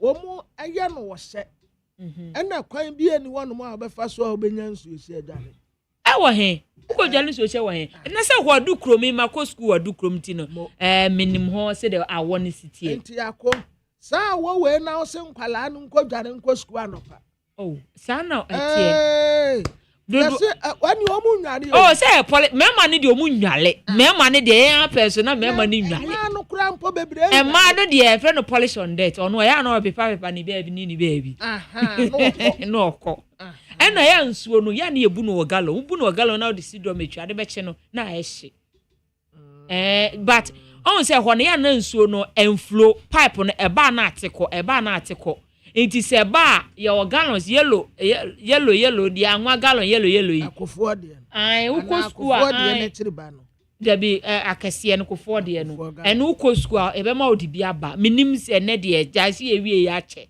enti no ukwa na nsuo ne ba no wakobu gallon na de akọ dormitory ho enti on se ho ne ye hye ti ade be che no akomese eho no won so air condition oh, what the only and tuntum sunni ho tuntum wada no anakazo sanwan ho no ai daki word mess ho no anakazo asa winter towo ho there be bonsio ho no eti school no class oh there be ho na bonsio etu ba unse etoto wutiri so na opposite say obi ati so afita muhumbi oh na say school ni fumra ne kwa bonsio ma ameko school ni fasini high school bonsio on the slogan bonsio ma okay bonsio na moka no anopa bonsio anopa tututu na school ni and obi etiri so yefita enti bonsio no gumu tiri so na yet say yetie fudwen bosio emma bosio anopa bosio emma okay wow there be etiri so anopa tutu sisi e koda parade ninya de bia ne yekọ bada ye be kọ no ma jale edru anopa wo mu no ansuo sia mankwala oh aya wo hye ayo ba no no wo mo your friend saying oko dining hall na special needs we pantry ana oko pantry ho yes aya na eno the special needs so just a what the worker ako na kwala bebrebe obede no so na me ken anyo mu nyina anyo special needs a what the medical request ko na wa homache no a wo pente makodwale na fe na wo kwasi ye hiti nsuo ni ye ba be yeti awo se nu nti na ye wo cardigan wo hoyi nti wo be hye ye school no ye hye no watale na se no asa hye no wo soro na as a washa uniform no washa otra no e wo top no washa soro no na ye school no mo special jacket bi a ya nwene ayete se ntoma no a ye nwene no sa na ye cardigan te mu odu pa no washa guso nti de bia no e hye ye awia bo na ye anopa ne de hye sa tra obi ti mi hye no uniform no washa tra no wase awo ni nti o ye hye socks te de obi anka hwe se de be ya awo ni ba be kakra no wonya ko be first year first year no kra first term second term no wa be issue asha se na ya na edin ba gbo se yen form 1 for no se ko uhu form 1 no se wa hye ne tra ne top ne bibia agu no uniform wa yakufu onam ho but odu ikakra bo se ye yi ti ebe kakra no wa be issue ba man de ya na o hu dwale ba me man de polish on that abono eye bete ti se ne wa ka no se wo ka se wo be no social ma student bi ade eye bete ho sunso ho asam ya ni o ye won se ni minim de that person e ko de kunso no a e konfa no titi amu a ne nan ho na ne e ko ho na e ko sa people sa eye nsuo enye ensuo apie free abotan mu ti aboba ni bi esisisi mti no na konfa na che wo de hu se ne nan no ho na e fe de ku ni e ko se nsuo ho wa nsuo no ho asam ye de I don't know for now se sisi a ye yie dia fine but that time na nsuo ho ye de ni e ko se nsuo fi de kunim na ye de aba top asama ye kan e mountains o nya se bia they said de wo ha no a wo be firi wo na okotodwe wo be du campus wo no a wo be furo na wakodo meji wo na okotodwe nyina enye bete wo minim for now de se sisi and emu ye dia even schools now more mountains ni nyina adutech mo ni benkum ni fa big girls mo ni o nyina nso wasam even kofo dua kra no wo ho ni nyina no kwa nso wasam do na ye o mo de that time enti enso wasam ne de enye ana such mountain school na one mountainous area ana usually in so time holding. Se pipe ni twa Ghana water twa. Kwa we say na school say or na one more bread. Every girl say weekend. Every girls. Baby and no mo ko so wo call Jamaica in so bu every Jamaica. Enya so. And some woman kwa question so. Obekoni yes yellow and that time they na compose you. Over the yellow ni beba. Over yellow number odi dey na be sense you so no be twa. Ghana water be twa. E twa wonya bi nwale.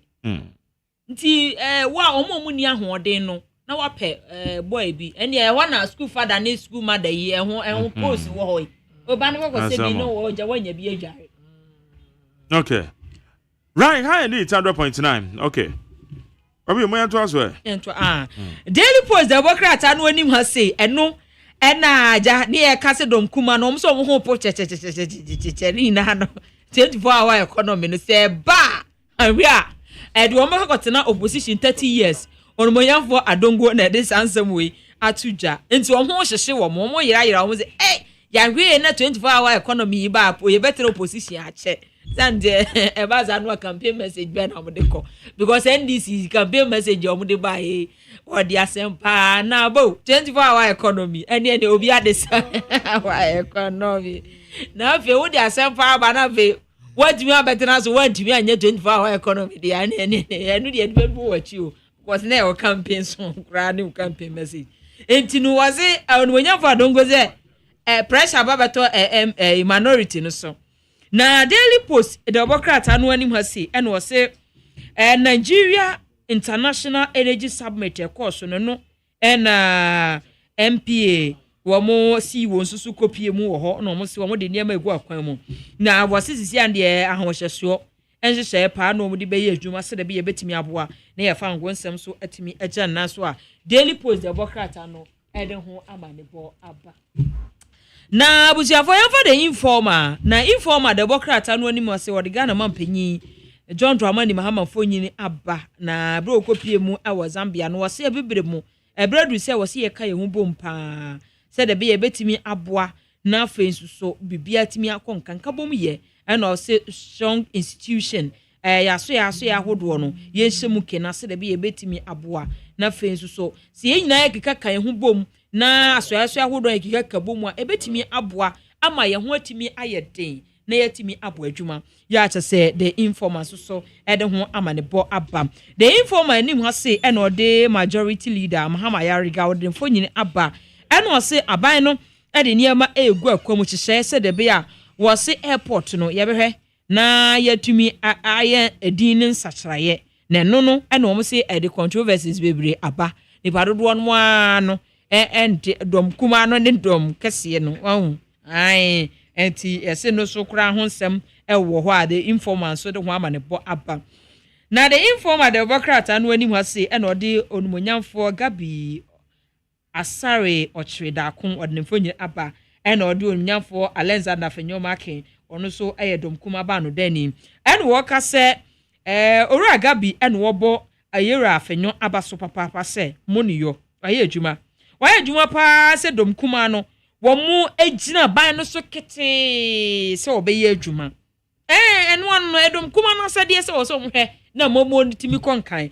enti wo se de Alexander si jina aban so ehye aban no betimi ombe hold aban na accountable ne nsem ahodo kan ne bosha ahodo kan ne nyema na wo so wo ye no wo betimi aye ne yie na Ghana fo ho atimi atom ho nsem so a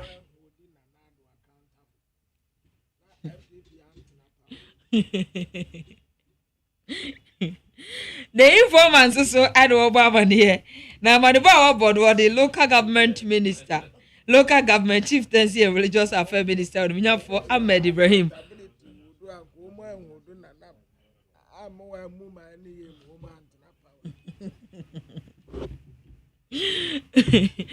The informer name was say and what the local government chieftaincy and religious affairs minister for Ahmed Ibrahim and was say amazing cratchy abai cratchy na wanya juma odie wo tufu ya adwuma opa wankasa tenase na ya adwuma said be a woman see baby a wo okay Mameko ahomano so mene Musa Dankwa info analytics openia odano ye no eni nkomo. Nyame adom ochina abato a NDC fo akwato wo Ayawa so East ho data ababetodwa. Musa mache Mejo so na bob to say na minado. Yede nyakopan ase. Na ochina Ayawa so East NDC primaries are eba so yi. Ya wo say with the projections ababetodwa. Man fondo do no kase. Eye mame hajia ono na womo beto abama no. No ma be na ko mu kire mu Medasi. Two surveys. Bakuye among all protests of Ibasu. And about NDC delegates. We share the whole context. If some say most of them, 58%, almost like Adia, as they are prepared. 58%. Baba Jama, 32%. 5% Ahmed Ramji. 3% Yakubu Azindo. And a Najib Ahmed San. We all are almost Ayawa. But Uber delegate, yeah, a slightly different story. And 5% from Muhammad Ramli, 34% to Amma Ajay, 20% of Petro 3% Yakubu Azindo, and 1% Kani Muhammad. But 37% only undecided. 37%. But when we use our head model to try and get break up in terms of Omama say Nanya Maju, Hadia go 54%, Ramini 5%, Baba Jama 35%, Azindo 5%, Najib Muhammad 1%. Into Usha, the most likely out is around 54%, but model just to understand almost with your own head how likely would you vote for Baba Jama, how likely you vote for Hadia, and that kind of stuff. You use of responses a question for that ban or not ban, and I think a bit of an insight into what they might be doing. We use that model and model one.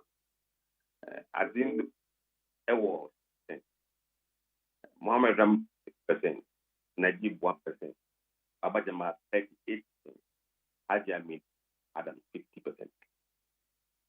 But we used to secondary response on whether the part right in doing the vet rather than stage 1. To understand the thinking of the undecided, then Hajia goes up 54%. Abajama 5% for Muhammad, another 5% for Azindo, and a 1% for Najib. The difference between the issue of contest is slightly in Nima Amina, but it is not enough, or it's not just enough to derail her support in the region. Obekaya, Nima is a bit 75%. Musamba charge na baby and I'm say woman is okay. Messi Oshia Nima is about 74% of higher Muslim population, but they don't entirely agree that the woman should include. Okay. It's Washa, the okay, the next say Hajia take the lead. Yes. Na reasons be actually. The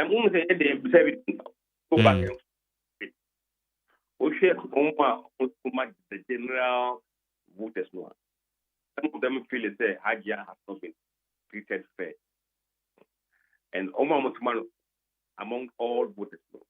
About 43% say they were influenced to choose her because of the way the situation is being treated. So definitely having an impact, and that impact is positive to her, not negative. Oh, okay. All right. Intina, as you said, ya who can dear say Bibia and Sandia. Na Hajia is likely to win the primaries, then likely to win the by-elections at the MNDC. Precisely. Na answer na beko kwato aba no obeye NDC ni MPP so ne yahwe because many in this poll like Baba Japal Winia Kosen Hajia Winia Ushe Hajia numbers now Hajia is around 73%. Okay. 27%. Around 67% or 2 against MPP 33%. So Hajia that MPP than Baba Jam. Okay, na yacha se what the toto ho aminim se womo to wia afi na wo be candidate na obewin no any other two candidates are womo so womo ejina because LPG Liberal Party of Ghana womo you candidate MPP so you am candidate eti NDC momo no mo twen now they are toto wan hwe say said your friend is saying Director of Elections acting at the ma NDC kano Madi Jibril said we know about the bragging right at the ma all the political parties because say even MPP cry appreciate your votes Womo beka bibia fa ho LPG and woman NDC for an ankasampo womo so ed beka bibia fa nti so womo wi a obeye no so na ke hu sa level no yahwe say be a vote appreciation be bekoso and answer there. Look, me my dear, I don't think I need to do the second one because I have had inside the first one, so I just need to look at the numbers and more. I don't need to go back. I don't. Okay. And Musa, yeda say any Ayawasu East. Ya waka kwa yewa honswai yetimanya nchirimo. Yes, me that. Yo. Musa Dankwa ena ye head of the Global Info Analytics. Ono ne ye no edi nkomo no. Efa eye polls a waye ewa Ayawasu East. Ochina ena NDC for ebeto internal elections. Wombe yo mo primaries. No mo die candidate oko na wakodi party name ahead of a third match because third match ena about to the bebaso it's after third match and ye be hu dia ewom ntia no nkomo ena yedi ye neat 100.9 esuni Ghana muntie na mansanya so adawro kofiaman homene so ejiji tonton sansan ewo neat 100.9 FM. Ghana muntie. Ghana muntie. Ghana muntie. Ghana muntie. Okay, Ghana muntie so na need 100.9 me fa message sini bi ewa ha. 0201162746 eho and you can kind messages in the dear free. Meshak Asante say I'm a salmon on the free bar. I say anytime I wake up early in the morning and I realize Dr. Baumia is the MPP flag bearer, then I began to jubilate because his candidature itself is a campaign message for NDC. I also heard that Chairman Wontumi is coming as the national chairman for the MPP. We, the NDC supporters, are appealing to the MPP delegates to vote for Chairman Wontumi as their national chairman as they did for Dr. Baumia in order to make the game more sweeter for NDC. Chairman, apart from Wontumi, I was saying, any chairman apart from Wontumi will not be accepted by the NDC grassroots. Measure Kazante. And yeah, when you have it. I call this also, or call Rasta. Or say,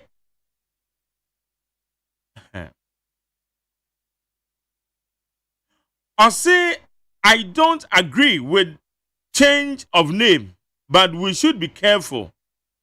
May I know the cost of the name changing?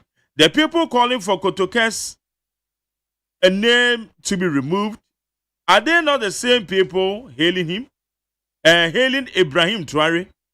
This world is unfair, and the risk set in the cocoa industry by the NDC and President Mahama has undermined all the work that Tekwashe did. I call this also Koto Rasta. That's it. So one him say o message in my ho adwuma pa. Where's a good day, McJerry, to the NDC? Any attack on Baumia shall receive excessive, unrefined replies against their leaders.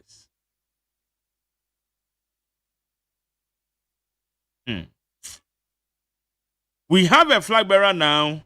The statement is simple. If you insult any candidate and retaliate in a way that your candidate will never recover. Lamtaken Rashid. Well, say good morning, McJerry. Jerry, what is the outcome of the dollar seized? Papa, will be some message. Will be some this question. Where say MPP and hypocrisy, 33rd December movement, June 4th movement, were all labeled as coup d'etat and were erased in our books by MPP, aside from renaming other universities after their heroes. We didn't bring cost to the nation. MPP renamed BNI to NIB, which all security agencies across the world have to work with due to terrorist activities. And they are telling Ghanaians even a peso was not spent except the renaming of Kotoka International Airport to Accra International Airport will bring a cost. I believe strongly because Schoolmaker name is at the entrance of our country. That is why we are not seeing rapid progress. Well, so my name is Ebenezer. If Dr. Donfe and Honorable Ponkroma doubted the 3.8 inflation now, most of us are not all. Also, most of us are not all because we see it. At the end, most of us are not all. Maybe figures were cooked under MPP when they were in power. So they should let us know. Period. Well, Fakir, your plan station said, President John Mahama, please, when are you paying the cocoa farmers? Where's the majority? The majority leaders should have time and explain the 24-hour economy in Chi to the minority in parliament to understand what it means. Brighter the free Belgium. Where's the majority? My name is Nanayao Jamase Bueni Matonoso. And these people don't understand the 24-hour economy because they don't understand. That is why they don't know how. Hey. And Nakasamaka says, if Dr. Baumia and the MPP took the dollar from 4 cities to 17 cities in 8 years, then how much will a dollar be from 11 cities?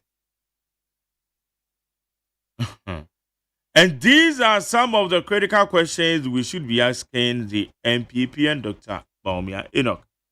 Samaikas and Odiaba. Wait, I don't know why sometimes you allow Kwabena to lambast the MPP the way he does. The NDC communicated themselves prior to the 2024 election, did not even understand the 24-hour economy. Hence, they gave some funny definitions when the MPP was in power. The NDC opposed almost everything the government proposed, including female free SHS. Wait. When should I do message about the Okay, Sammy the Fritama, and na Odiaba. Sammy watching the first Samaikas also so. What at all will this so-called renaming of Kotoka bring to Ghanaians as a whole? I think it is a calculated attempt to shift Baumia's victory to this baseless discussion. Meanwhile, electricity bills have been increased by 16%. Transport owners and drivers are the beneficiaries of the fuel reduction. While passengers are crying, the 24-hour economy that they propagated has been missed from their mind. Where's the Jerry? Please, it's Kwabinamafo. Namavo there.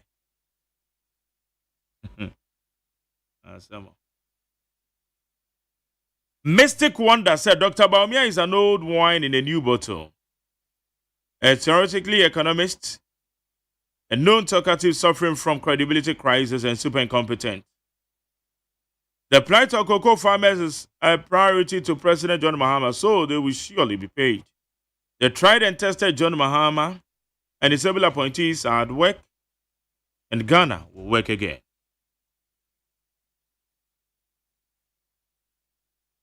All right. Ma yanko amane so na. Okay. All right. I go say atonam. Hi Jerry. I go say na na mayafa the new weekend crusading guide obokrata no na yamfa ntoa so eno na wode Ghana man panyi John Dramani Mahama fonye aba eno wo se sisi anotie West Africa wase nyina yetena se na yakeka ye niema ebom eno wo se Ghana ye behwe na afa ye de democracy ejuma aye democracy nsem aye ejuma enti ye ba be kire se ubepiem Ghana ye democracy kabimam kabi mamu eye adwuma ya ahye weekend crusading guide so de wa manebo aba na crusading guide e no obo amane e no se over 2000 adehye wo ma wemu ana omanyamoa free works and housing yeah they say works and housing minister this answer no de abase omanya rent support yeah it is a honsem so house ya kuseni guide de ho ama ne bo aba na onumonyamfo harina ejusu ene da ha no osofo hwe enwomasua ensem so no se ai posters bi mu abobbo monten so se ai wenyaye obetu franka na se obekura franka ama NDC amanyoku no se nyon no enti onim ba bi free a ebaaye enti ehu sa na ema no ana yese ya yes enfiri wono onim ba bi asa posters no kura efiri ana onipa no kura ye ka che ne se wonko yesa posters ya crusading guide nso de ho ama ne bo aba crusading guide na what ye mami Emilia Arta Minister of Fisheries and Aquaculture eno say afi anhwa na eso a ye de to se wo mo nkopo so no ahwa afi wi bia na amaso ya che se ho nsem so wa ase ya crusading guide ne ho ama ne bo aba yanko amane so ne yanya pomodene ene ye Friday ye go the weekend e de na say ye Dr. George Siama medical director C4C Homeopathic Hospital Dog Martin ya Jerry na pom to say obadi adaro ma bra me ho ye pa me da se so so ho ye de yes nyakopan do boko o de che great na apomodene weekend e de na say ye hwe